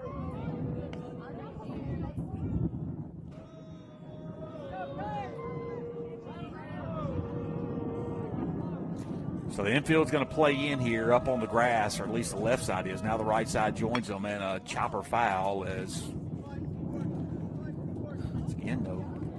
Speaking of chops, they got the Tomahawk Chop Camp chant going for some reason. It's TBS. TBS did it to everybody. They inundated everybody in the 80s and 90s to be a Braves fan, and now everybody thinks they are. Foul tip is caught and hung on to right there by Jacobson. Good job of a piece of pitching. Ball was up in the zone, and that's going to be a strikeout of Chacon. And Jack Osmond up at the plate. He was hit by a pitch. He struck out his last plate appearance in the 4th. Need a strikeout here by Gerard or put out somewhere to avoid any more damage. 1 run has scored. Here comes the delivery, and it is inside and almost gets Osmond again. So TBS just did what WGN was doing, and they put the Braves on all day long, every day, in Mississippi, everywhere, and hopefully they don't call a balk on this. I believe they call time. So everybody here thinks they're a Braves fan, but nobody really is. Chopper goes foul. Calling him out, Mr. Donahoe. No, I believe there are some. I believe Brother Jim Phillips is one. He is a true Braves fan. That he is. He is a diehard Braves fan. There are some. 1-1 count, but not enough people watch Major League Baseball to care enough anymore. Around the air. Ball gets away from Bakerston. Here comes the runner home, and that's going to extend the lead to 10-3. Ball's in the dirt. 2 runners have now scored in the inning.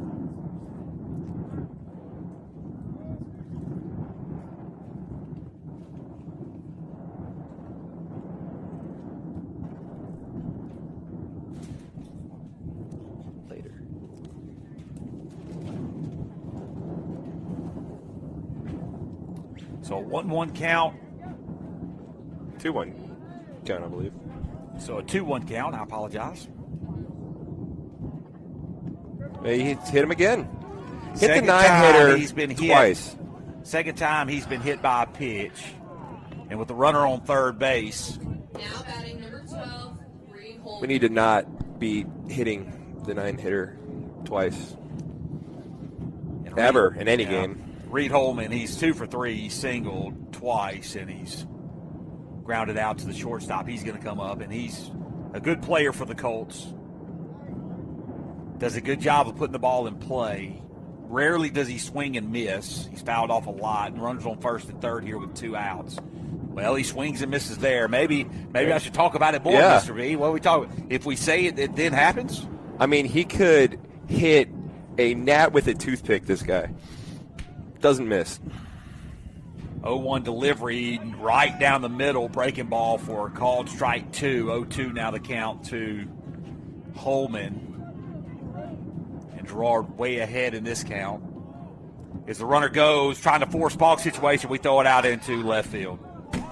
We give the ball up to the second baseman, actually shortstop Dane Sanford covering. And when we give the ball up, we throw it wide of the bag as the second baseman, or the runner on first heading to second, does his job and allows the run to score with 2 outs and 2 strikes here in the 5th. So Gerard's going to come set with 0-2 delivery, and he throws a pitch outside that misses for ball 1. 3 runs have now been plated in the inning on 2 hits.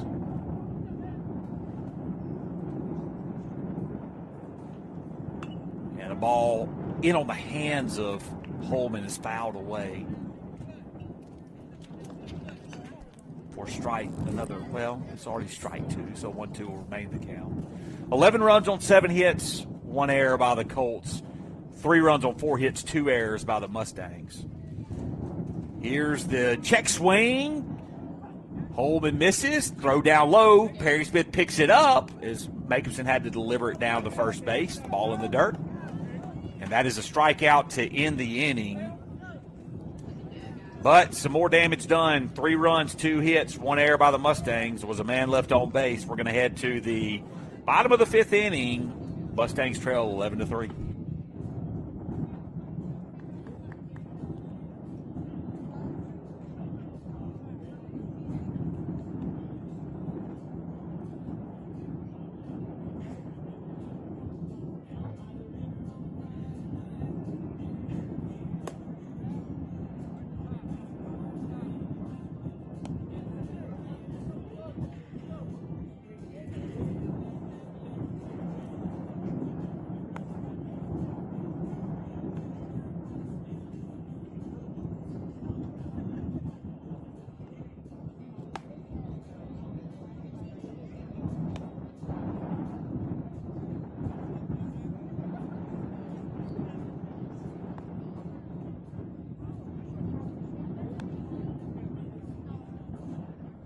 Now batting number 14, J.C. Gerard.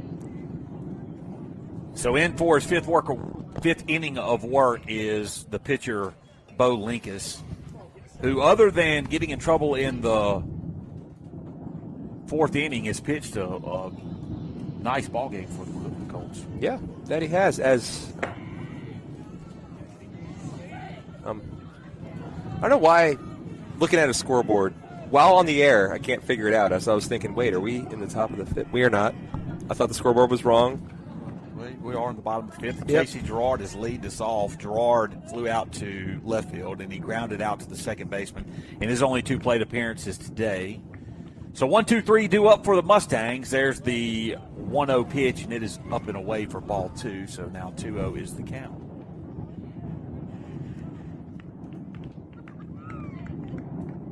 Pitch misses up and away again for ball 3. 3-0 count now to Gerard. Would like to draw a leadoff walk and get some runners on base, as the 3 runs that the Mustangs put up in the bottom of the 4th were traded for 3 runs by the Colts. Good start. Top of the 5th, and they do get the leadoff walk. Once they got started last inning.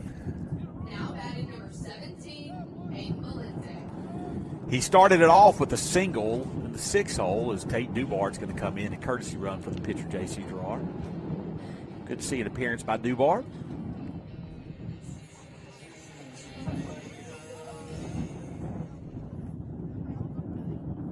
So Valente, who's 1 for 2 on the afternoon, stands in and hits a line drive left field just past J.R. Eisler's glove. Here comes Dubard around to third base. He's being waved hard. He's being told to slide. He does safely.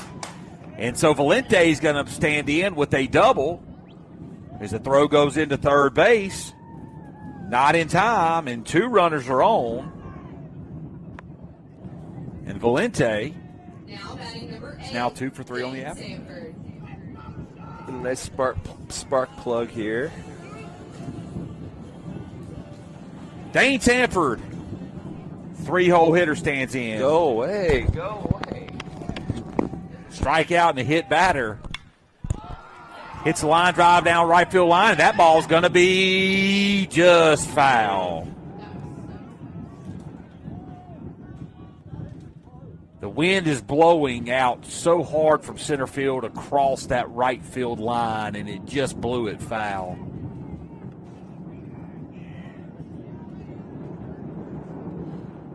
As that ball would have been another triple for Yeah, Sanford. absolutely it would have. And just so close. Good foot or 2 foul. Not going to get all indignant over that. Over the last play down the right field line, which was pretty clear cut as well.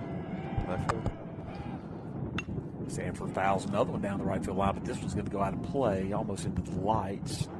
So he's down 0-2 in the count. If you're wondering what Mr. Benuzis was talking about when he said go away, there's a few raindrops that have hit here on the window, and he was trying to ask the rain to go away. Let's get this ball game in. There's some small annoying things, that's for sure.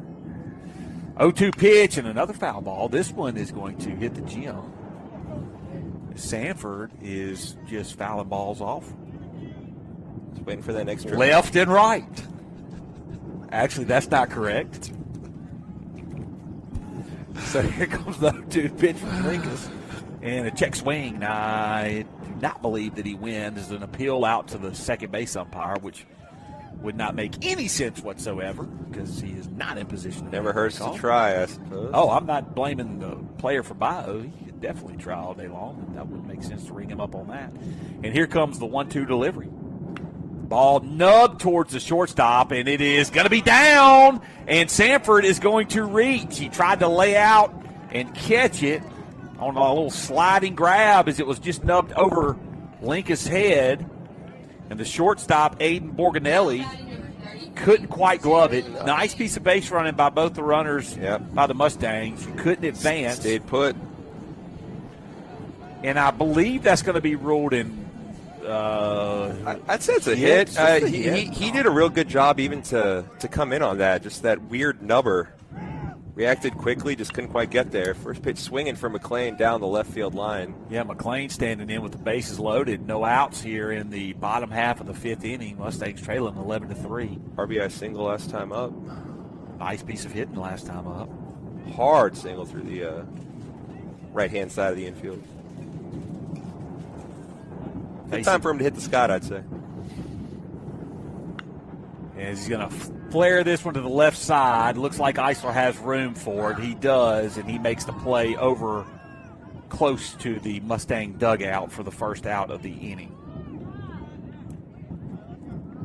Now batting number 7, Brock Jacobson. So that's the first out of the inning, but the bases will remain loaded, and Brock Jacobson, the catcher, will step up to the plate. He grounded out to the shortstop, Morganelli, in the second.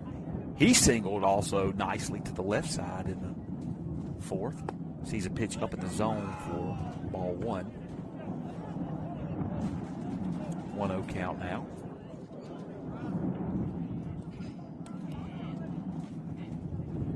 One-0 pitch, hard hit line drive, fly ball left side's going to go foul. Not enough room for play, but boy, did that left fielder get wet trying to make that play. Hey, that is a testament to how hard this crew worked to get the field playable. The the grass in the foul territory, not so much. Not worried about that. Just see the difference between when he got in foul territory in this field. If you're not sitting in the park, you don't realize how much water there is on either side of the foul lines. That all came from that field. Yep, and you also don't realize how hard the wind's blowing in from center field. And when the ball's off the bat, that ball looked struck hard from Makerson, and it got up in the wind, and it just died. And here comes the pitch, and that ball's down in the zone for ball two, so now a 2-1 count. Looks like got a raindrop over the most crucial part of the entire camera. Man, I tell you what. Thought you had a Ziploc bag on that thing. Here comes the 2-1 pitch to Makerson. It's a breaking ball. Nice pitch by Linkus. Got Makerson way out in front. He fouls it away for strike two.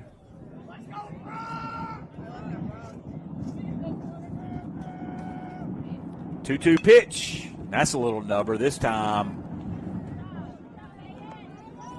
Borganelli's going to be able to make the play. Grabs it for the second out of the inning. Elliott Flowers. Weak fly ball on the infield, and all base runners will stay put. And Makerson has recorded the second out of the inning. So Elliott Flowers now stands in with the bases loaded and 2 outs. Swing and a miss by Flowers. If you're just joining us, we are not trying to blur out the umpire. He is. There's nothing going on there. That is a very unfortunately placed raindrop. I'll take care of that between innings. A high fly ball. This one could be a little bit of trouble. It's being blown back towards right field line. The second baseman falls down. 2 runs. 1 run's going to score. 2 runs are going to score. Everybody was moving with 2 outs. The second baseman slipped as he was moving out to catch the ball. Right fielder couldn't get there in time. Is the wind, I don't mean to harp on it, was just really blowing it back across the second baseman's body. He fell down trying to settle underneath it, and the Mustangs catch a break on the single. We got 2 runs taken off the board. We got 2 runs back right there. That'll bring up Ben's Porter. There's runners on first and third with 2 outs now in an 11-5 ball game. Raindrops are becoming more prevalent here at Lewis Coleman Field. 11-5 is your score. The Bayou Academy Colts lead. Big second inning for the Colts, led to 8 runs, and that lead has held so far. They picked up 3 more in the top half of the 5th. We're in the bottom of the 5th now. Hey, we're winning 5-3 from the third inning on, though. Moral victories all over the place if you look for them. Fly ball out of play. As Chris Knight would say, little victories. Little victories. If you know who Chris Knight is, I'll give you $1. Anybody listening? $1 offer. Yeah, if anyone listening answers, I will get $1. Mr. Smith will get $1. Foul ball on a pitch that was up and away by Porter. Now he's down in the count 1-2. So we'll see with 2 strikes here if Coach Branch puts Flowers in motion the way that the Colts did earlier, as Lincoln's come set and a little shallow fly ball to right field, but the right fielder is going to settle underneath it nicely to make the final out of the inning, and that is the way the inning will end. So there were 2 runs scored on 3 hits. There were 2 men left on base. There was an error by the Colts. We'll head to the 6th inning. The Mustangs trail 11-5.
for a bit.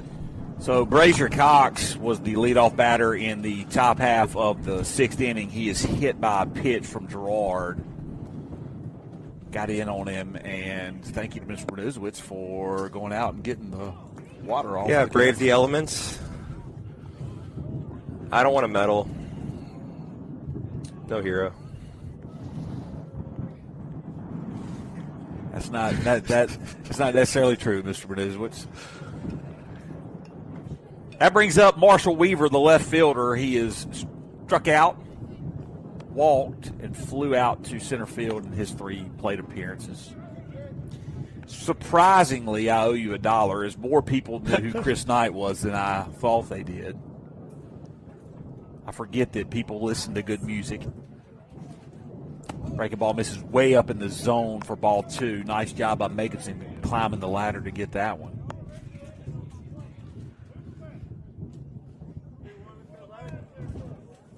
If you've never listened to Chris Knight, I'm going to put a plug in for him right now. Country music singer. High fly ball out of play. First strike of the at-bat now for Marshall Weaver. So I believe Scott Kirk owns every Chris Knight album.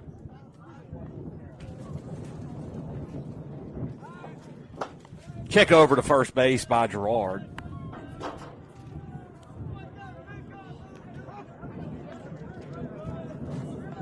Two-one count will remain.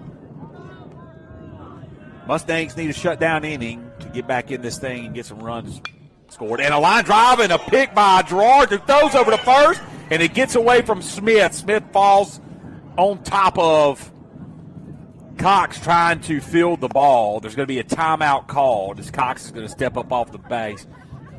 I tell you what, Gerard on that comebacker did a tremendous job. Rushed to get the throw over. Ball was high of Smith. So we do get the out of Weaver. And he's being awarded second. He's being awarded second. Yep. How would they award him second base? I guess they're going to call interference on Smith.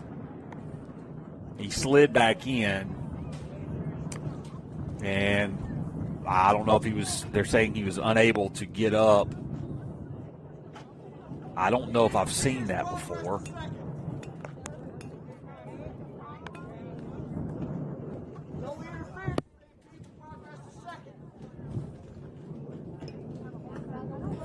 So now they're going to call for the home plate umpire to come in and get involved in this. Just going to be honest. Can't see this ending well for one side or the other.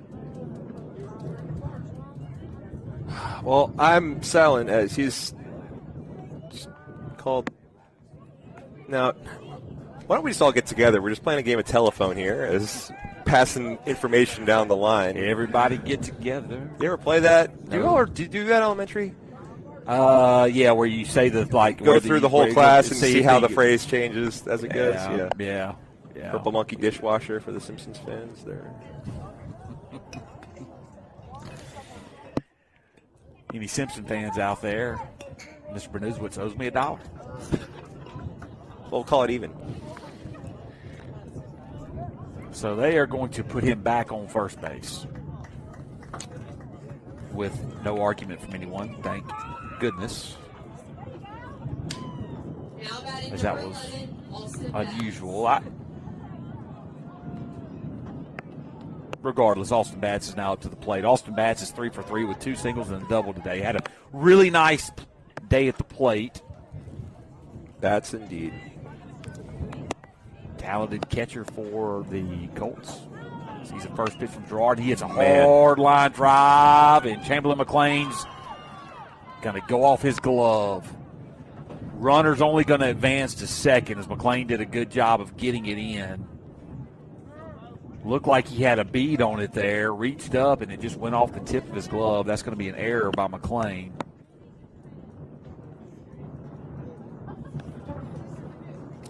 He read that well. Ball was in on him. He had that bat out early. As the rain is getting harder here Lewis Coleman Field. You don't know if that played any part of that. Regardless, there are 2 runners on and 1 out, and Bo Linkus at the plate. First pitch is a swing and a miss by Linkus, who wears number 1. The Colts wearing their royal blue uniforms. Royal blue numbers trimmed in white. Colts on the front. Royal blue trimmed in white. Not a bad-looking jersey for the Colts. High fly ball that's going to go out of play.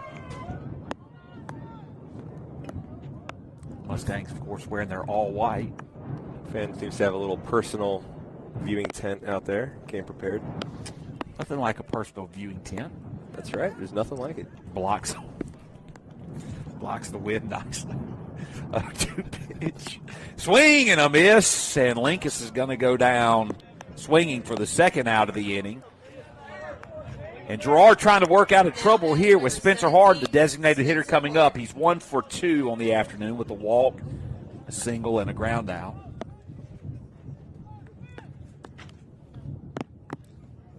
Ain't coming down harder now. Ball blocked up nicely right there by Brock Jacobson, who doesn't allow the runners to advance as the pitch was down and in. You start to see some umbrellas pop up in the bleachers. You see people with towels over their heads. Personal viewing tents. You see personal viewing tents.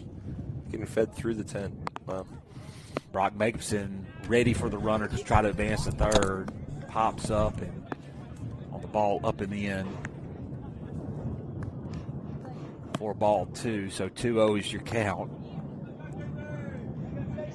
So JC trying to pitch in the rain, throws a pitch that is fouled away down the right field line. A tremendous effort for both of these teams to play in these conditions today. Mr. Bernuzowitz has stepped out of the press box for 1 second to fix the camera. Here is the 2-1 delivery by JC, and this one is fouled away, and now the count is 2-2.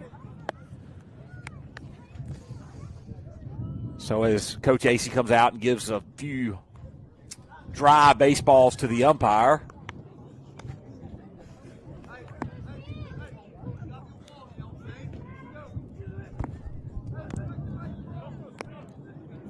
the count will remain 2-2. So 2 outs here in the top of the 6th inning. Runners on first and second. Girard comes set. Here's the delivery. It's a fly ball that's going to go out of play to the right side. The count will remain even.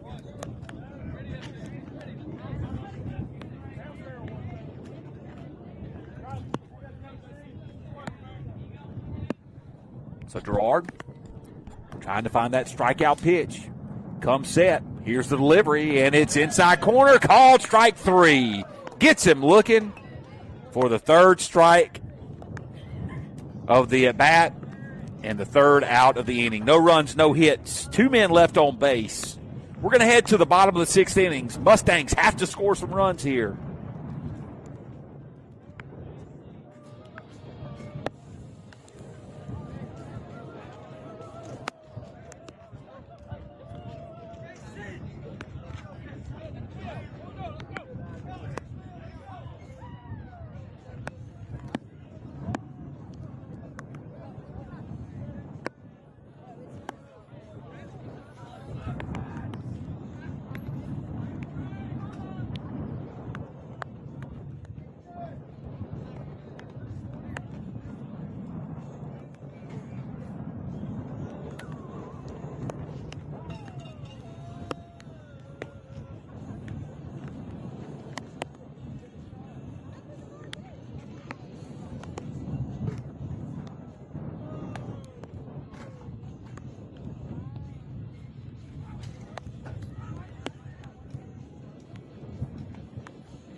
So we are back for the bottom of the sixth inning. 5 runs on 7 hits, 2 errors by the Mustangs. 11 runs on 7 hits, 1 error by the Bayou Academy Colts. And that is where we stand with 6 outs remaining. If the Mustangs would like to pick up a conference victory over the Colts in this series, the Mustangs in danger of falling to 2-7 in conference play. Crooked numbers the past 2 for the Mustangs. Schmidt steps up to the plate inside ball 1 as Bo Linkus steps out for his 6th inning of work. He's given up the 7 hits, high fly ball that's going to drift out of play as Eisler gives chase.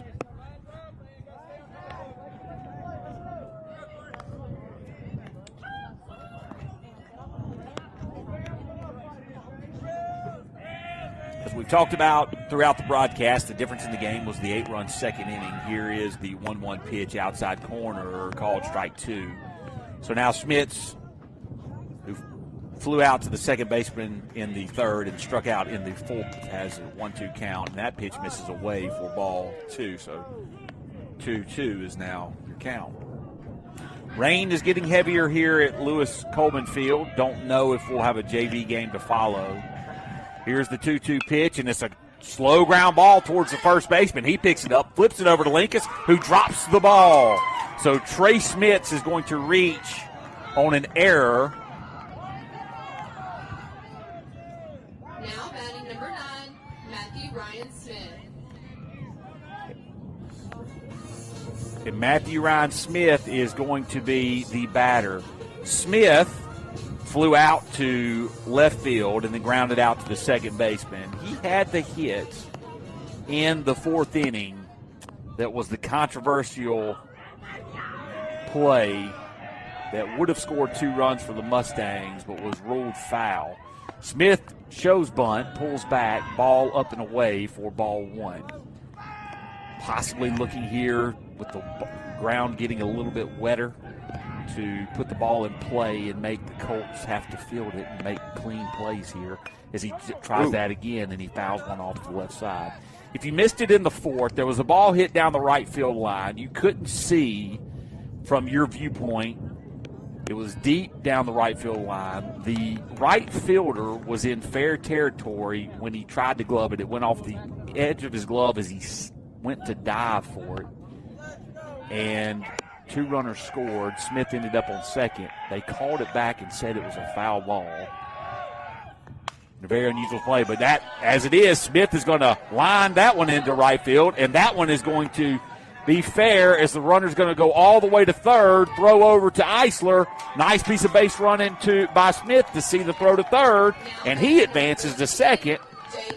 And now, with the top of the order coming up, there are 2 runners on, and the Mustangs are threatening. That's right. Takes it, removes all doubt with that one. Nice bat by Smith. Turn the lineup over. 2nd and 3rd. More crooked numbers coming, I think. Trey O'Brien, if you're listed. Line drive by J.C. Gerard. That's going to score 2. Ball into right field. 1 run scores. Here comes Smith. He stands up and touches the plate, and Gerard gets a single to pick up 2 RBIs and close the gap to 4. And Bayou Academy coach is going to make a slow walk out to the pitcher, and this could be it for Linkus.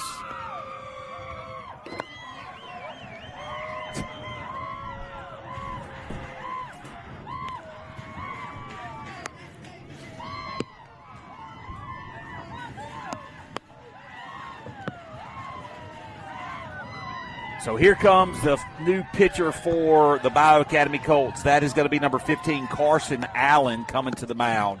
So as Linkus is going to exit the mound, and we're going to get the warm-up pitches from Carson Allen, we are going to take a break. We'll be back with more action in the 6th.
So we are back for action here in the sixth as the Mustangs have played at 2.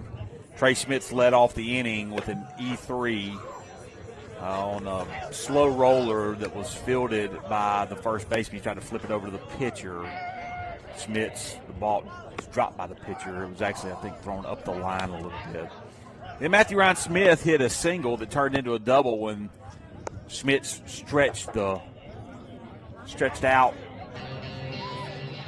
the single by Smith and advanced to third base. The throw was thrown into third base, and Matthew Ryan ended up at second.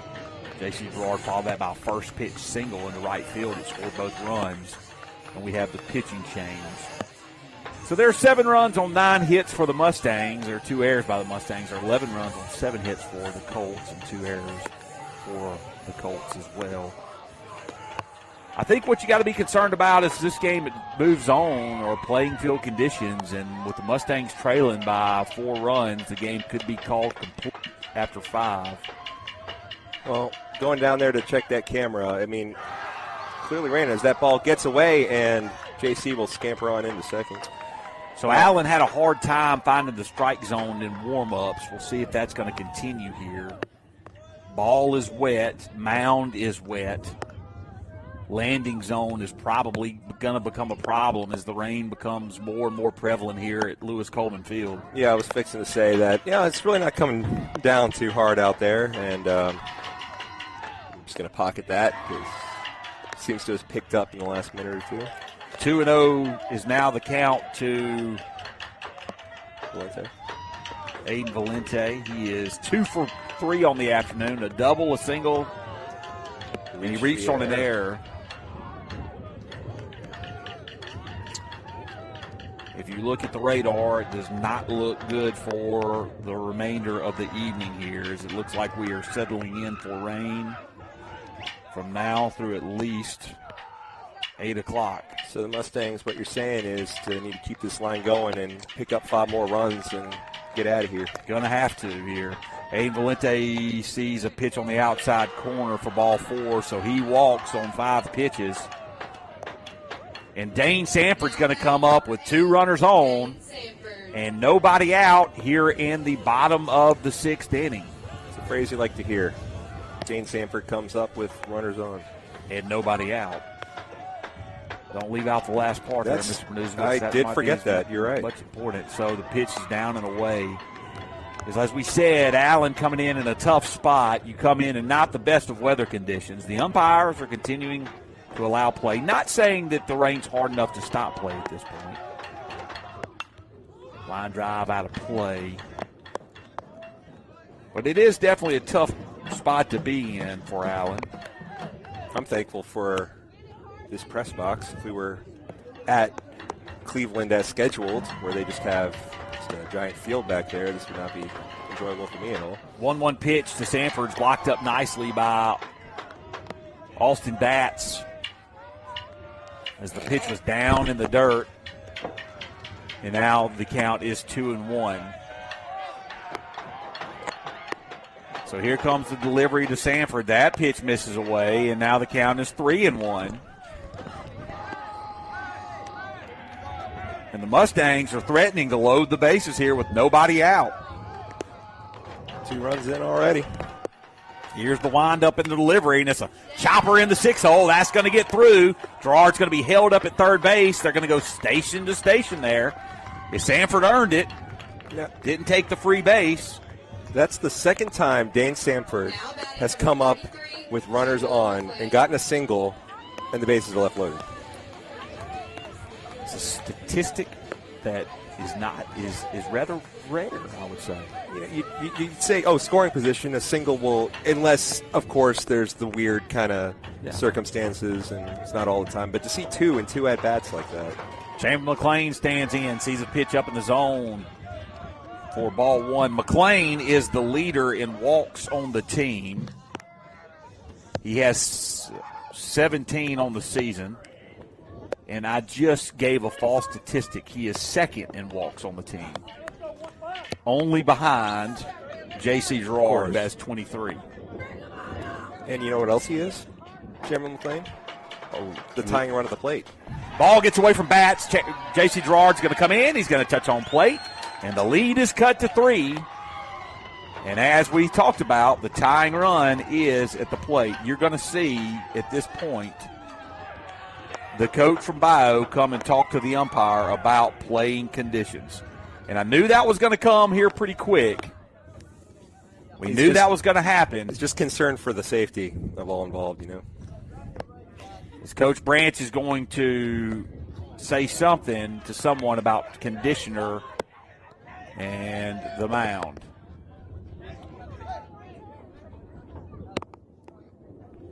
So as the score goes to 11-8. The umpires have the ability to call the game, delay the game, or whatnot. I can't see anyone calling the game at this point. I mean, delaying the game. It would have to be called at this point. Well, if anything, it's a good stall tactic, as he did stop play, and now Coach Branch with the giant squeegee. I'm not talking to you, Siri. Siri, you might not be talking to her, but she likes to talk to you. Yes, she does. Wish the raindrops weren't covering this A-plus ground screw work by Coach Branch. I was privy to a conversation earlier today between the coaching staffs who mutually agreed to play this game, knowing the field conditions. Beckwith coming in with conditions. looks like he's saving a child from a burning building, hustling in with that giant bag of dirt. He was on the spot with that. Way to go, Beckwith. It doesn't look like there's any really bad areas on the field at this point on the dirt, except for the landing spot on the mound. But the rain is coming down harder, and it's not going to get any better as the night goes on. The problem is the Mustangs are running out of time. They're down 3 runs here. But they got a rally going. And they got a rally going.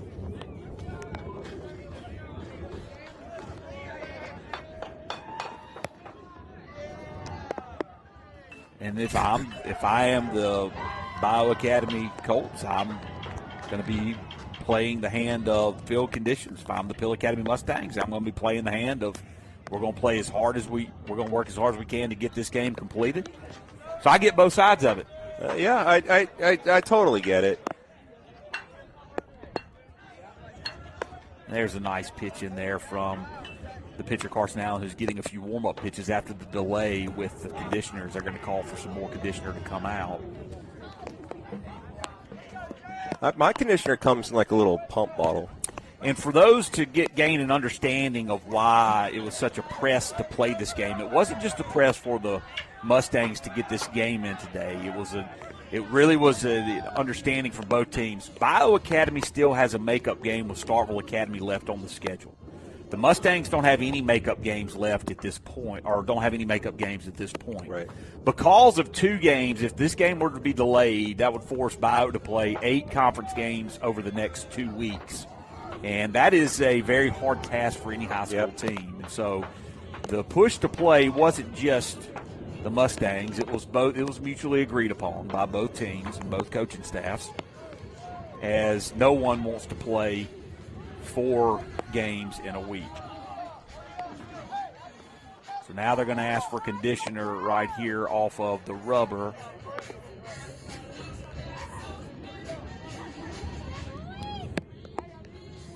Now it's Matthew Ryan Smith who's playing in this ball game.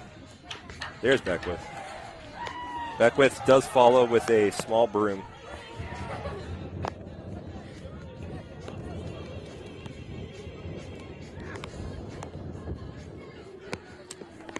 Why don't Holmes just use a broom like that? He's brushing off the pitcher's mound. We got the little brush, except for that one guy who had his own custom model on a stick. Why don't you just bring a regular broom?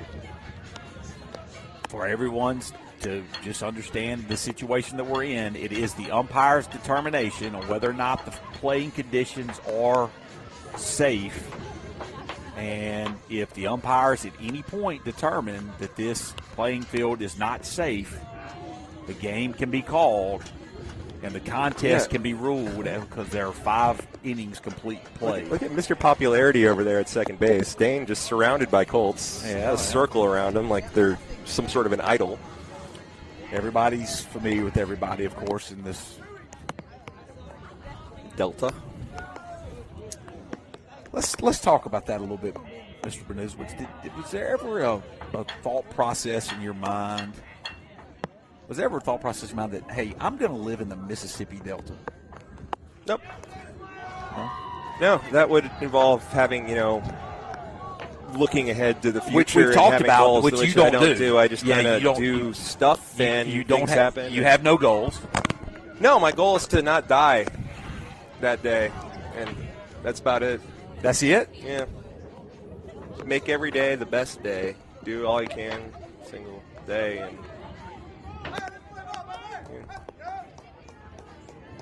now we have that's right, sir. people saying, let's play ball, let's play ball, let's play ball. The landing spot has been completely covered with conditioner, and the pitcher for the Bayou Colts, Carson Allen, is getting his warm-up pitches now. I would hate to see this contest called due to weather conditions, only because I have a feeling that it is not going to be popular among the people that are here, which could mean that administration might be called into action, which means I might have to take off the headsets. Wouldn't be the first time. It would not be the first time. Well, needless to say. But there's a nice trot by Coach Mitchell down to first base. Never walked to first base from the dugout. We're going to have to talk to Coach Mitchell about that one. So here comes the delivery to Chamberlain McLean, and it's a chopper foul for the first strike of the at-bat. 2-1 is now your count.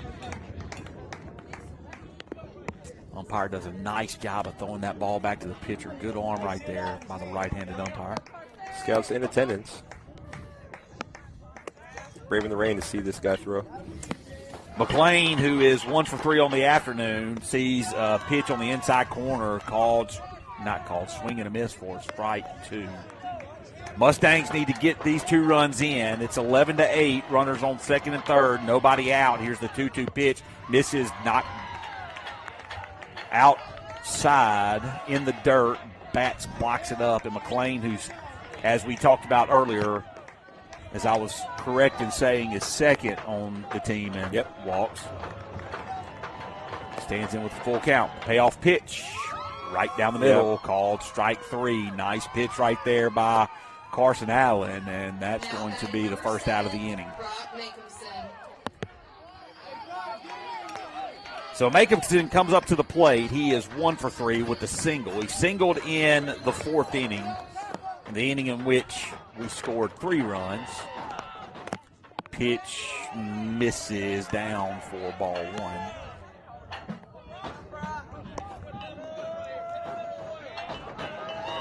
1-0 pitch, swing and a miss. Nice breaking ball right there by Allen, inside corner for strike 1. Elliott Flowers stands on deck. Seems to always be up in big spots. Here comes the windup and delivery, and a chopper towards the third baseman that's going to go foul. As Coach Branch comes over, and he's going to pick up the slow roller and flip it underhanded, backhanded into the dugout to Noah Maddox. I mean, it's flashy, but sometimes you don't want to be hot dogging out there. Just make the play, Well, I mean, the thing was he just had it was the backhand flip, very similar to what you'd see from someone like Ozzie Smith or Ricky Henderson. Ricky Henderson. That's a player right there. That was a player. Umpire's doing a nice job of stretching out there at second base. Yeah, you got to stay limber. They got to stay loose and ready. Here comes the 1-2 pitch now to Makeupson. There's a delivery inside, almost hit him. Probably would have put him back in the box. Maybe not. I don't think he tried to lean into it. It looked more like a reaction. Laughing as you say the box, and I look down to see the box. That box is non-existent at this point. 2-2 pitch now. A chopper foul down the first baseline as the base runners will head back to their stations. And the count will remain 2-2. That pitch was up and away. Jacobson just fought it off.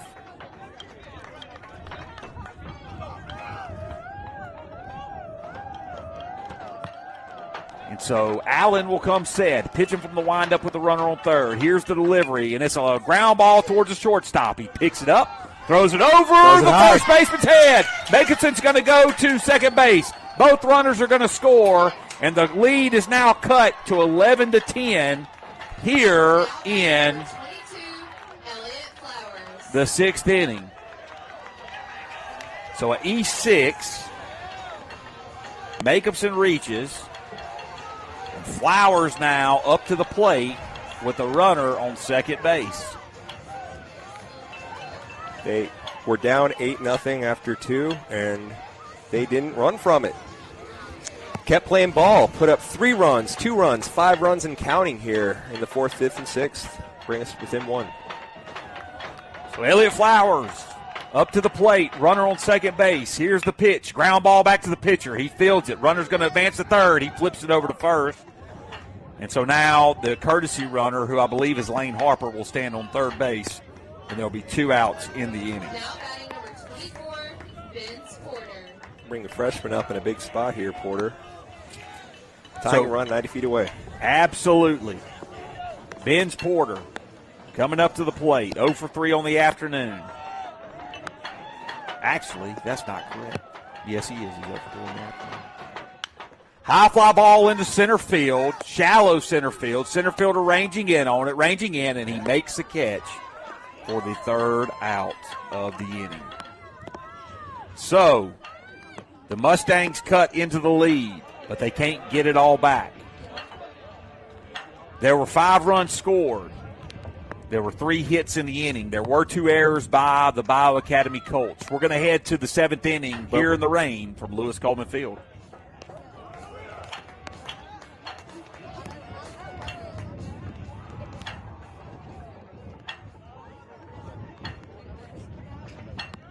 Now pitching number 22, Elliott Flowers.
Okay, so it is 7, 8, 9 due up for the Bayou Academy Colts here in the top of the 7th. We're in the final inning of the contest. This has been a tale of, well, it's been an odd game to say the least. It's been odd. J.R. Eisler, 7, 8, 9 due up. J.R. Eisler is standing up at the plate. He is singled, struck out, and walked as Elliott Flowers now takes over on the mound for the Mustangs. So the stat line reads like this. There were 8 runs scored in the 2nd by the Colts, 3 runs scored in the 5th, 3 runs scored by the Mustangs in the 4th, 2 in the 5th, and 5 in the 6th. The Mustangs' bats have come to life here late in the game, but the 8 runs in the 2nd is the difference still as the Colts are holding on to a 1-run lead with weather conditions I would say, deteriorating. Yep. 1-1 pitch misses outside to Eisler for ball 2. Quick programming note, sorry to cut you out. Unless the raindrops completely covering the plate, I'm not messing with it. It's just you're in for what you're it dealing. is. You're dealing. Ground ball hard hit towards Sanford. He gloves it. He slips down. He picks it up. He throws over. Not in time as JC slips off the bag. So weather conditions affecting everyone now as Sanford tried to get up after making a really good catch at shortstop off of one hop. Slipped down, stood up, had to make a quick throw. The ball drew Gerard off the bag. And so probably a single, maybe not, going to be ruled there. And that's going to bring up Case Chacon. 0 for 3. Struck out in the 5th, his last at bat. First pitch misses up for ball 1.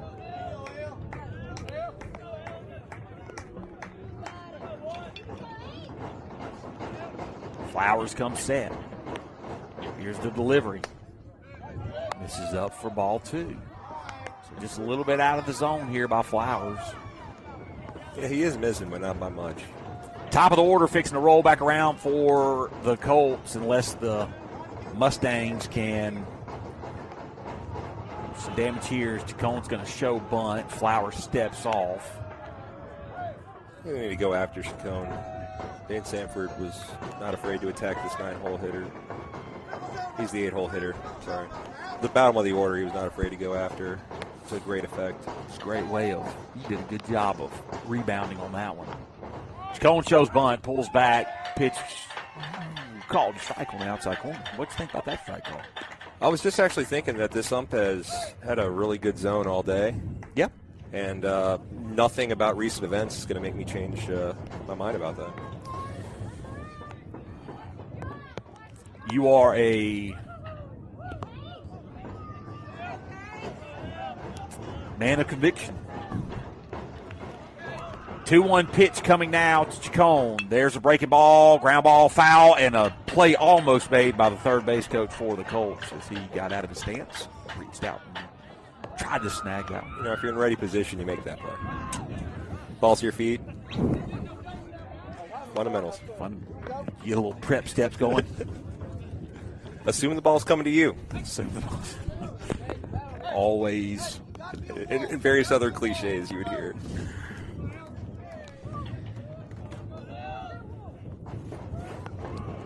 So here's the 2-2 pitch now to Chacon. The delivery from Flowers and another hard hit line drive down the left field line. Foul.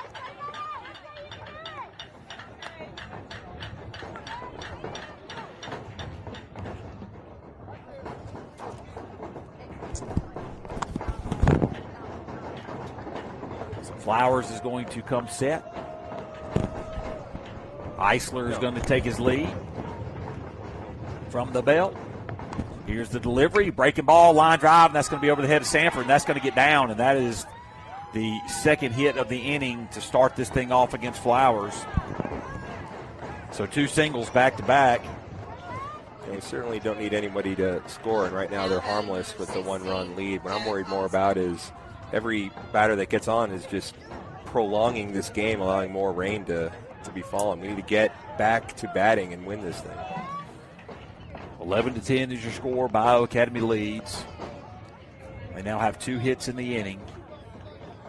Jack Osmond up to the plate. You would imagine a bunt is coming with the 9-hole hitter with Holman and Cox due up in the next 2 spots. So Coach Branch is going to call time. He's going to go out, or maybe he's not going to call time. I'm not sure what, but everything's being held up here. He is calling time, and he's going to go out and talk to Flowers in the infield about the defensive strategy here and how to play this. Well, no, he is pointing to Ben's Porter. He is pointing to Ben's Porter. Never mind, he's going to make a pitching change here. So as he makes a pitching change, we're going to take a timeout. We'll be back here with more action in the 7th inning Close ball game at Lewis Coleman Field when we return.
Now pitching number 24, Vince Porter.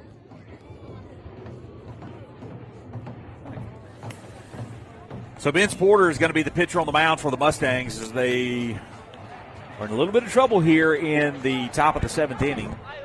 Runners are on first and second. The 9-hole hitter, Jack Osmond, is at the plate. He has been hit by a pitch twice. He struck out his other at bat. If you were paying attention, Mr. Manuzman said that he would not go back and clean off the camera when we had the pitching change. He felt bad about his comment. He went and cleaned off the camera only for it to get wet again. I cleaned off the camera. I wouldn't say I felt bad for it. We had time. Our viewers needed to know that you were trying to take care of them, Mr. Manuzman. They don't know that by now. Then. Step it up a notch with that one. So J.R. Eisler is at second. Chase Jacone is on first base. Jack Osmond is at the plate. No outs here in the top of the 7th. Mustangs gathering and talking about what they will do in a bunt situation. You would imagine that Osmond will be bunting here, trying to get runners in scoring position with nobody out.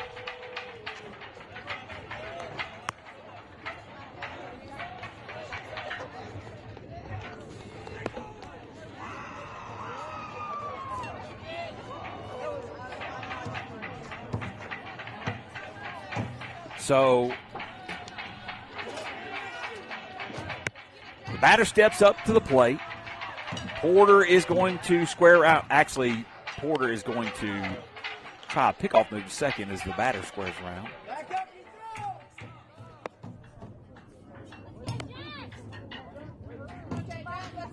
So the a lot of movement. Oh, yeah. The move to second base was to see if he were going to square around. He squared around regardless.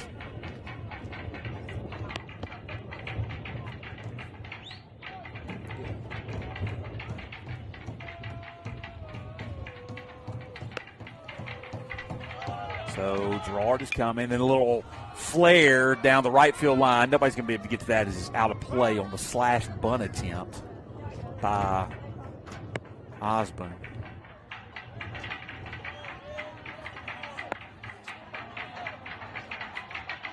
See what he does now with one strike. By dugout making a racket.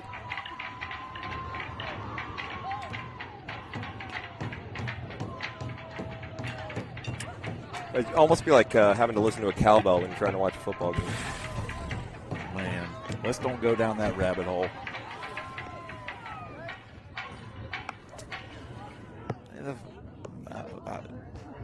I'm trying so hard not to go down that rabbit hole right now. Like, you now have got me triggered I just don't think it'd be. We need some action to take place right now. Come on, let's go. Get in the box. All right, so we got a run batter in the box. Jack Osmond's in the box. He's going to square around now. We'll see if he does bunt. And that's going to be a balk, I believe. That's a balk. It should have been a balk. Yep.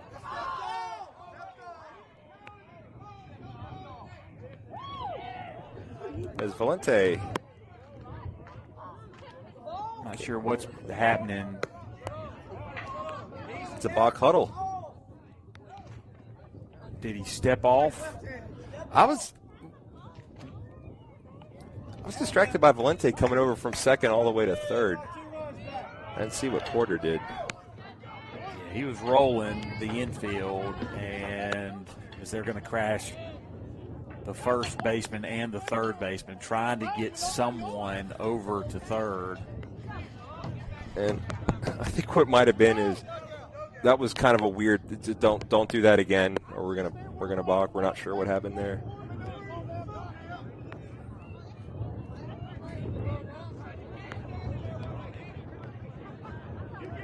A little.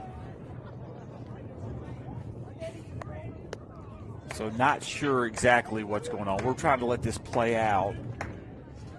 It looked like a balk to me from where I was, but I didn't see if he stepped off. So there's a conversation going on between the head coach from Bayou and the umpires, and it looks like everybody's going to stay as is. Have to get a shovel to cover the plate today.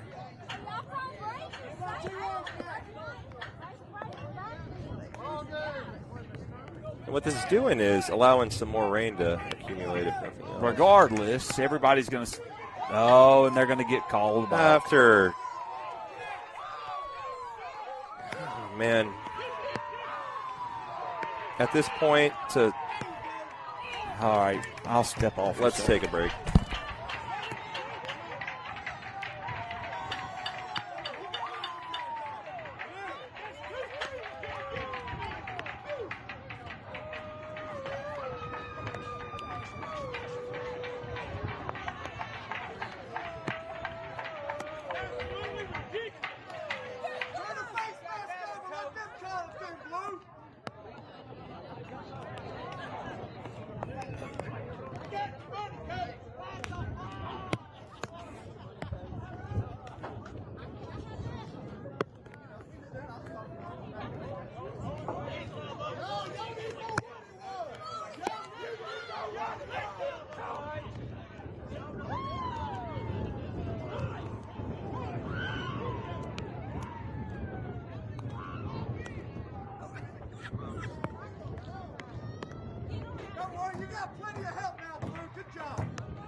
So the infield is now in for the Mustangs as their runners on second and third with nobody out, because this game is becoming a rather lengthy affair.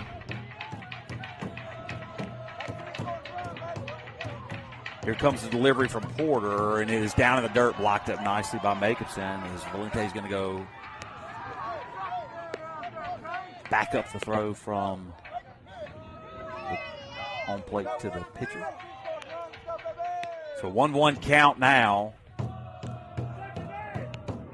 Pitch on the outside corner called strike two. So nice pitch right there by Porter. Beauty. Rainbow. 12-6. If you know, you know. Mm-hmm. So here comes the 1-2 pitch. Foul ball by Osmond.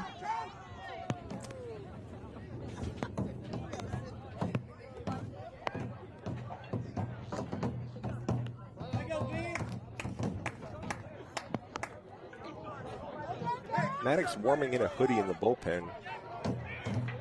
JV game is scheduled to follow this. I doubt that game is going to take place. Here's the 1-2 pitch again, and he gets away from Porter. Nice play by Jacobson. He tried to throw that 12-6 breaking ball. It slipped out of his hand, and when it slipped out of his hand, Jacobson got up out of his stance and probably made one of the better plays of the year. He had to go with his glove hand up across his body, too. That was to his right. That was a tough play by Jacobson. Good job right there by Brock to save a run. Here comes the 2-2 delivery. Fastball, fly ball, out of play.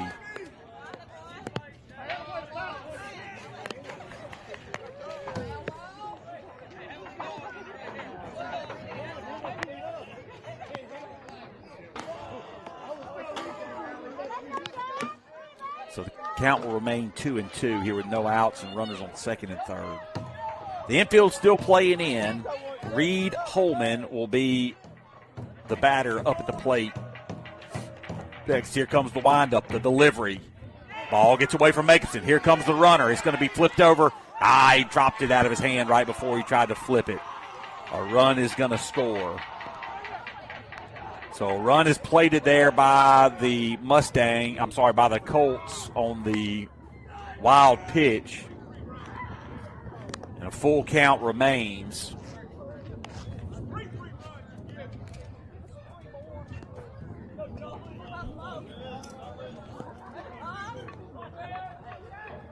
For the batter, and a runner on third here with nobody out. Got to get this 9-hole hitter. Here comes the full count pitch. Line drive left field, just foul.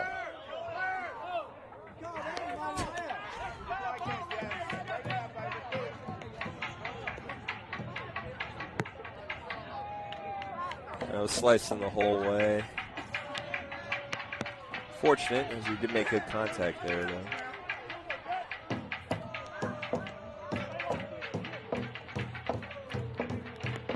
Full count pitch again. Breaking ball. Called strike 3. Nice pitch by Porter there.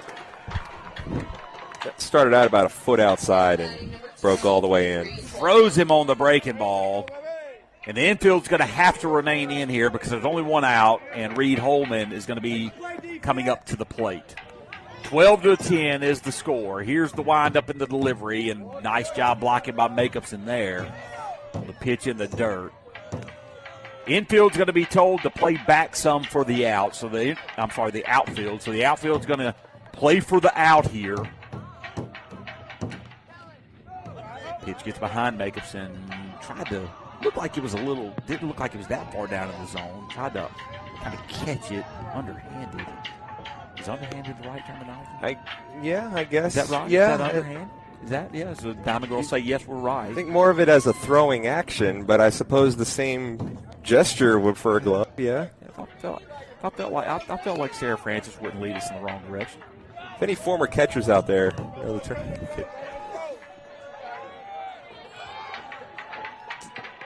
anyone up here not a catcher? Isabel? Breaking ball in there for a called strike. 1-1 is now your count to Holman. That ball started in on the shoulder. Yeah, that should be 2 balls and 1 strike. 2 balls and 1 strike. 2 balls and 1 strike. Ball gets away from Mason, but not far enough for the runner to advance. And so now 3 balls and a strike to Holman.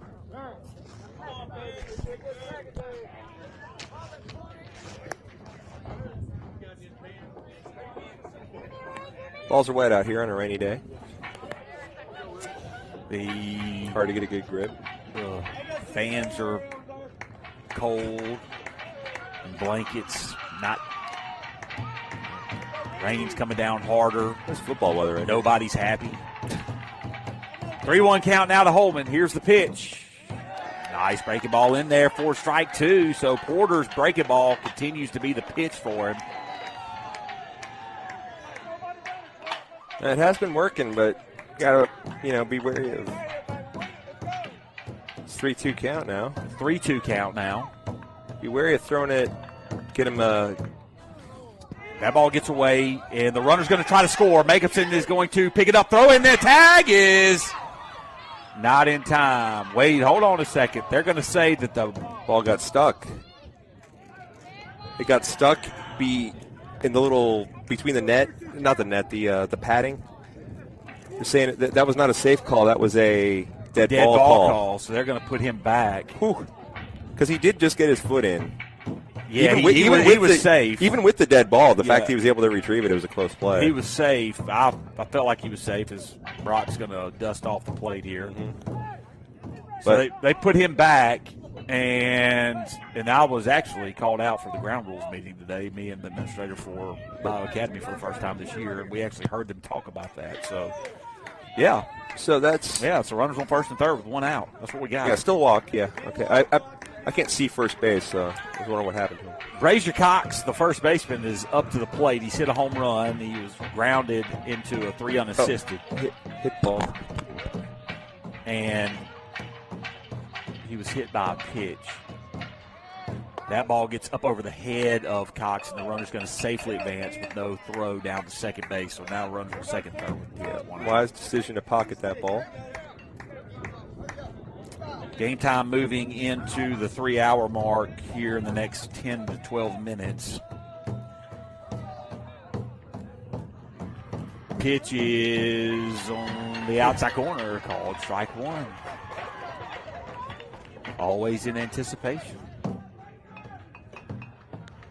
1-1 count. Pitch right down the middle, called strike two. Porter finding the zone here to Brazier Cox. Needs one more strikeout here. That'd be huge. To get the defense back in regular position to play. And there's a breaking ball. It was low. It was low. It was low. Now, Porter, seeing some of the youth there as he gives kind of a what was that? He's got to focus. That pitch is done. High fly ball. It's going to be in play. Gerard trying to make the catch. He makes it. He falls down. The runner is not going to advance from third base. Nice play by J.C. Gerard right there to get the out. And I don't know if you could see it or not. He did go to the ground in making the catch, but kind of went in such a way that he would bounce right back up in a ready-to-throw position, staring down third base the whole way. Froze him there. Excellent play. Marshall Weaver's at the plate. He's 0 for 3 with a walk today. This is the guy that we need to get out, as Austin Batts is standing on deck. 2 runners on. Big spot here for the Mustangs. Nice breaking ball. Back door, outside corner for strike number 1. 0-1 is the count.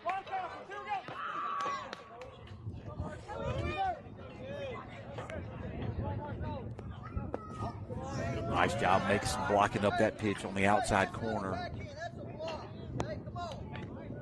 For ball 1. 1-1 is now your count. So we're here in the top of the 7th. Rain keeps coming down. It's 12-10. Bayou Academy leads. 12 runs on 9 hits, 3 errors for the Colts. 10 runs on 10 hits, 2 errors by the Mustangs. Ben's Porter on the mound. Here's the windup, the delivery, the pitch. Ground ball fouls. Now he has 2 strikes on him, and this is going to become a big pitch here now for Ben's Porter and the Mustangs. So Porter's going to come set in the windup. Here's the pitch, the delivery, outside corner. Oh, wow. Half the field was running to the dugout. Ball 2. 2-2 count now. Here's the pitch. It's way outside for ball 3, so don't want to lose him here with Batts standing on deck. And good senior leadership here. Had mentioned Ben's before, kind of giving a little gesture when he didn't get a call, didn't get one there and throws it wide. And Brock, the senior, goes out and talks to his freshman pitcher and says, "Look, man, you gotta chill out. You gotta settle down. You gotta refocus. You're still 1 strike away from getting out of this inning." Well, roller coaster. Speaking of which, is a great song by Randy Rogers. Good song by Blink-182, too. Don't like Randy Rogers that much, but it's a good song. Here's the full count pitch. Ball that was left a little bit up in the zone is fouled away there. Could have been ball 4, I believe. Yeah, close enough to offer. Go. Last thing we need is another close pitch to left up to fate. Yeah. The umpire named fate to decide. Yeah. Fans are rowdy enough, wet, cold, not happy. Cranky. Full count pitch. And that's going to miss inside, and that is a walk for Weaver, and that will bring up Austin Batts. Nowhere to put him. Now batting number 11, Austin Batts. And a chance to really do some damage here in the top of the 7th. Coach Branch out to. He's going to ask if he has a mound visit left before having to pull him. So he is, and he's going to go talk to him. Probably going to tell him, hey, man, can't intentionally walk. I don't know what he's going to tell him. Well, I'm not going to try to predict what he's going to tell him. Send your guesses in to Suresh Chawla. Oh, so I've been told that I'm wrong, that the song I'm referring to is called Can't Slow Down. The album is called Roller Coaster, which I will admit is the correct answer. And it is a good song. There are a few good songs by the band. I would not. They're not my favorite, but there are 3 or 4 on my playlist. The Blink-182 song is called Roller Coaster, and it's on an album name that I'm not going to say. Yes, I appreciate that. So I know Blink-182 is not always clean. Bases are loaded. 2 down here in the top of the 7th. The Mustangs trail 12-10. Austin Batts, the 4-hole hitter for the Colts, is up to the plate, and he sees a breaking ball that is down in the zone for ball 1. Vince Porter is the pitcher on the mound for the Mustangs. Batts is 3 for 4 on the day with 2 singles and a double. Swing, and the bat flies out of his hand and into the dugout. First time we've seen that this year. First time I've seen that. Man. This is just showing the playing conditions that we're playing in. I mean, I think that rattling's annoying too, but I don't see why you got to throw your bat in there, especially when that's on your team. I'm just going to be honest with you. I'm afraid that a bat could go through this window I'm looking through right now. This double plane mobile glass special, you kidding me? Well, he swung so hard his bat went flying. Yeah, I mean, of course that's a strike. So that is a strike. Diamond Girl's asking if that's a strike. 1-1 is now the count. Porter to Batts. Here's the delivery. Down in the dirt, blocked up nicely by Makeumpson. 2-1 count. Nowhere to put him. Hate to give up a run here. Also hate to have to groove one here to Batts, who can put one into the gap quickly. Breaking ball high for ball 3. 3-1 count now coming to Austin Batts.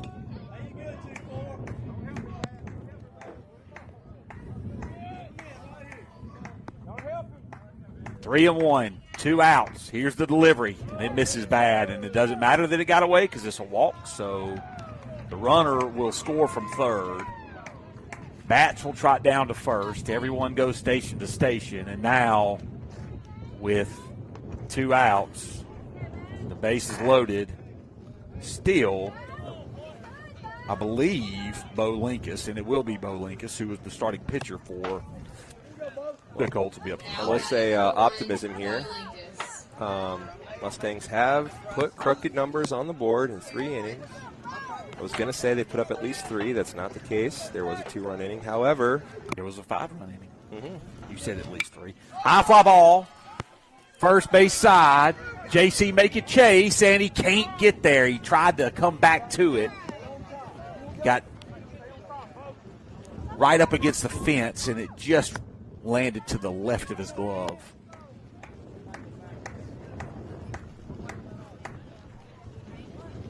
So the out not able to be made by Gerard. So the rain is getting harder and harder here at Lewis Coleman Field. Here comes the delivery from Porter, and it is a swing and a miss right there by Linkus on a nice breaking ball by the freshman. The adults have head for the hills, but a pretty good student section considering it's the first day of a 4-day weekend and rainy. Good to see it. Here comes the pitch. Breaking ball called, strike 3, and that'll get the Mustangs back into the dugout. And this will be the final chance for the Mustangs as we head into the bottom of the 7th inning. There was 2 runs on 2 hits. No errors by the Mustangs. There were 3 men left on base. We're going to head to the bottom of the 7th inning. 13-10 is your score.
Mustangs are going to have 8-9-1 due up here in the bottom of the 7th inning, and what is now becoming a little bit of a downpour is the standing water is being shown in the outfield, and the infield dirt is becoming almost unplayable, I would say, as the Mustangs and Colts were determined to get this series completed before heading into the final 2 weeks. The Mustangs don't have a makeup game. The Colts have a makeup game against Starkville Academy left on their schedule, and both teams trying to avoid having to play 4 games in a week, which is a tough spot to be in for a high school baseball team. The Mustangs are going to be trailing by 3, 13-10 here, with Trey Smits up at the plate. And man, I tell you, pretty much since we came back, the rain has picked up considerably. Ground ball towards third baseman. He picks it up. He throws it over to first in time for the out. And Eisler makes a nice play in poor conditions. And that'll bring up Matthew Ryan Smith. Smith doubled his last plate appearance. Had the controversial hit down the right field line that scored 2 runs that was eventually called a foul ball. Could have used You those. say eventually because it was eventually that it actually got called a foul ball. Pitch on the outside corner, called strike 1. Nice pitch right there by Carson Allen. He's the relief pitcher for Bo Linkus. Linkus had a good outing. Started to struggle a little bit in the late innings as his pitch count got up. Mustangs were able to get to him in a couple consecutive innings. And Carson Allen came in the 6th. The Mustangs have used 4 pitchers on the afternoon. The starter was Aiden Valente. He was followed by J.C. Gerard, Elliott Flowers, and then Benz Porter. Pitch misses up in the zone for ball 2. 2-1 is now your count. Base runners. Here comes the wind-up and delivery, and that pitch misses outside for ball 3. So 3-1 is now your count.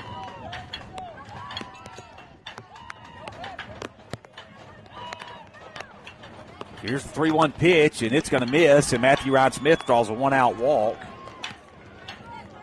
Now batting number 14, J.C. Turns the lineup over. And the lineup turns over. J.C. Gerard, 1 for 3 on the afternoon. Singled his last plate appearance, drove in a couple of runs. The leadoff batter for the Mustangs, the senior, trying to get a grip on that bat. He doesn't want to throw it down the third baseline or the first baseline. Definitely doesn't want to throw it up here into the glass of the dugout. Is one of his closest friends is sitting up here doing the announcing. Certainly not to the right of me, that's for sure. So Gerard stands in. The delivery from Allen gets away from the catcher bats.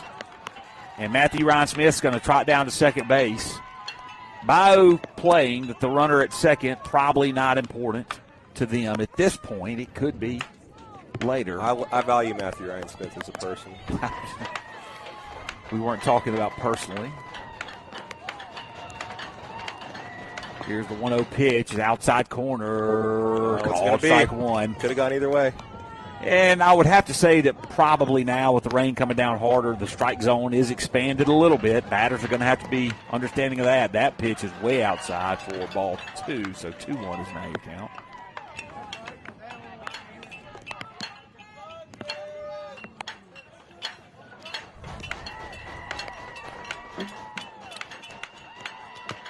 Allen comes set at the belt. Here's the delivery. Foul ball over the dugout at first on the third base side for strike 2. So Gerard down. Not down, even in the count, 2-2 now. The Mustangs are down to their last 2 outs here in the bottom of the 7th inning. Allen comes set. The delivery. Misses way outside for ball 3. And now a 3-2 count. Valente stands on deck. Dane Sanford to follow him.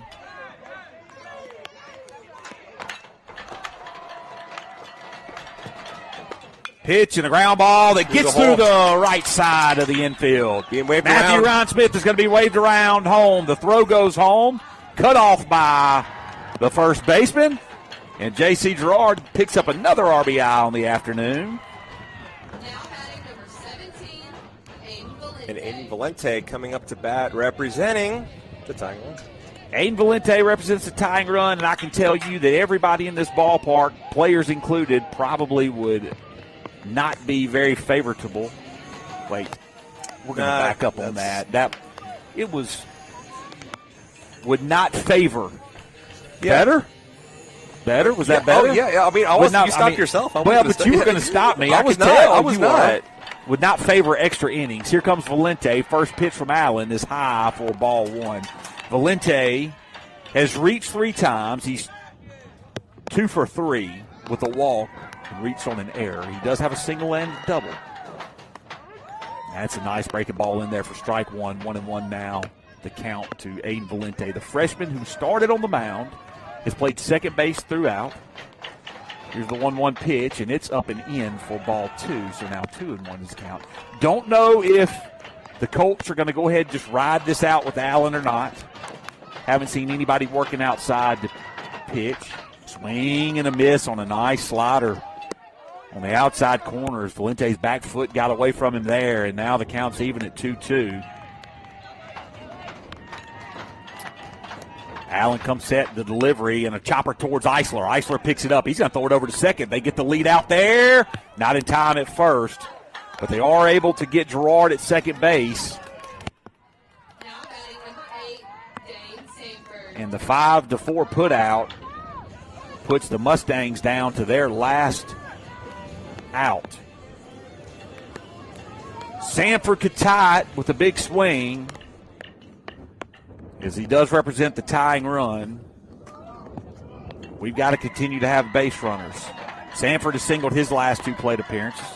Struck out in the first, was hit by a pitch in the third. Ball gets away from the catcher. Aiden Valente is going to move up to second base easily. 13-11 is your score. 13 runs, 9 hits, and 3 errors for the Colts. 11 runs, 12 hits, 2 errors by the Mustangs.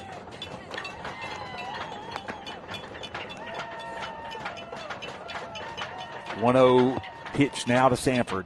Swing and a miss on a ball that dropped out of the bottom of the zone. He was fixing a tire right there. That swing.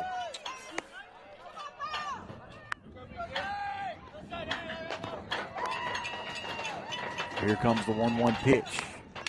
A little flare down the right field line. That ball is tailing foul, and it's going to land foul.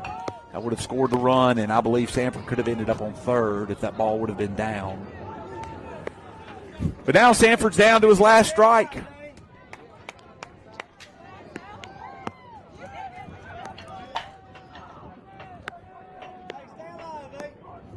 What do you got here, Mr. B?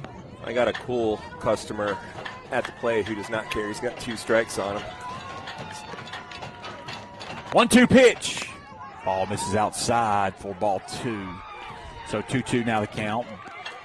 Bayou fans wanted that one. Deservedly so, but the pitch was a little bit outside. Yeah, I think so. 2-2 count now. Here comes the pitch from Allen, and it's a chopper that's going to stay in front of the plate. Sanford is running. Allen picks it up, and he throws it out into right field. The second baseman backs it up. He's not going to throw it home. Valente's going to score Hard play right there for the pitcher. Now batting number 33, Chamberlain McLean. Swinging bunt had trouble written all over it from the get-go there. It's not a deep fly, but it was effective. And an E1 there brings up Chamberlain McLean. McLean has singled once. He is 1 for 4 with the single, a ground out, a fly out, and a strikeout looking. Good speed from Sanford. Of course, you don't know what the field is like out there, but could, depending on where this ball is hit, and he will hit it, could score here. Allen comes set. There's the delivery to McLean. It is down in the zone for ball 1. McLean represents the winning run. Sanford represents the tying run. He stands on first. It is 13-12 here in the bottom of the 7th inning. Carson Allen, the relief pitcher for Bayou, delivers. Pitch on the outside corner. Nice pitch for strike 1. 1-1 is now your count. Brock Makeumpson stands on deck. Would love to see Makeumpson get up to the plate here with a couple runners on base. Here comes the delivery from Allen. It is outside for ball 2. Way out as he tried to throw the backdoor breaking ball to the left-handed batting Chamberlain McLean. Lefty-righty matchup here in the 7th. Mustangs down to their final out. Here comes the delivery from Allen, and it is up in the zone, ball 3. So a 3-1 count. Good eye. So McLean, who's second on the team in walks, stands in with the 3-1 count, and it's right down the middle, called strike 2. So the full count pitch is going to have Sanford moving here with 2 outs. Just wanted to give Sanford that head start there. Looking at that, I think. Absolutely. Payoff pitch coming. Sanford's moving. Swing and a miss. And the ball game is over. And the Mustangs drop 2 one-run affairs in a row to the Bayou Academy Colts. And drop the series finale 13-12. Tough one. Story we've seen before. Fall down early, claw back, make a good game of it, and fall short. At a certain point, moral victories need to really kind of start turning into actual victories. Looks like they're shaking hands, and the umpires are calling everything off here. I would not imagine that'd be a JV game here today. So, anyway, regardless. The Mustangs are going to fall to 11-14 on the season. They fall to 2-7 in conference play with 2 series left. They remain a game ahead of Starkville Academy in that 4th place spot now. And next week, they have the daunting Magnolia Heights Chiefs ahead.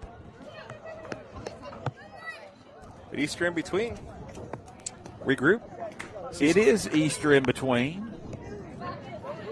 The Mustang students are now on Easter break as we are fixing to sign off, and we're going to go enjoy Easter break. That's right. ourselves. Yeah, we are also on Easter break. So, Mr. Bernuswitz, thank you for all the Mustang fans who listen. Thank you for listening. For our sponsors, we appreciate what you do to support our program.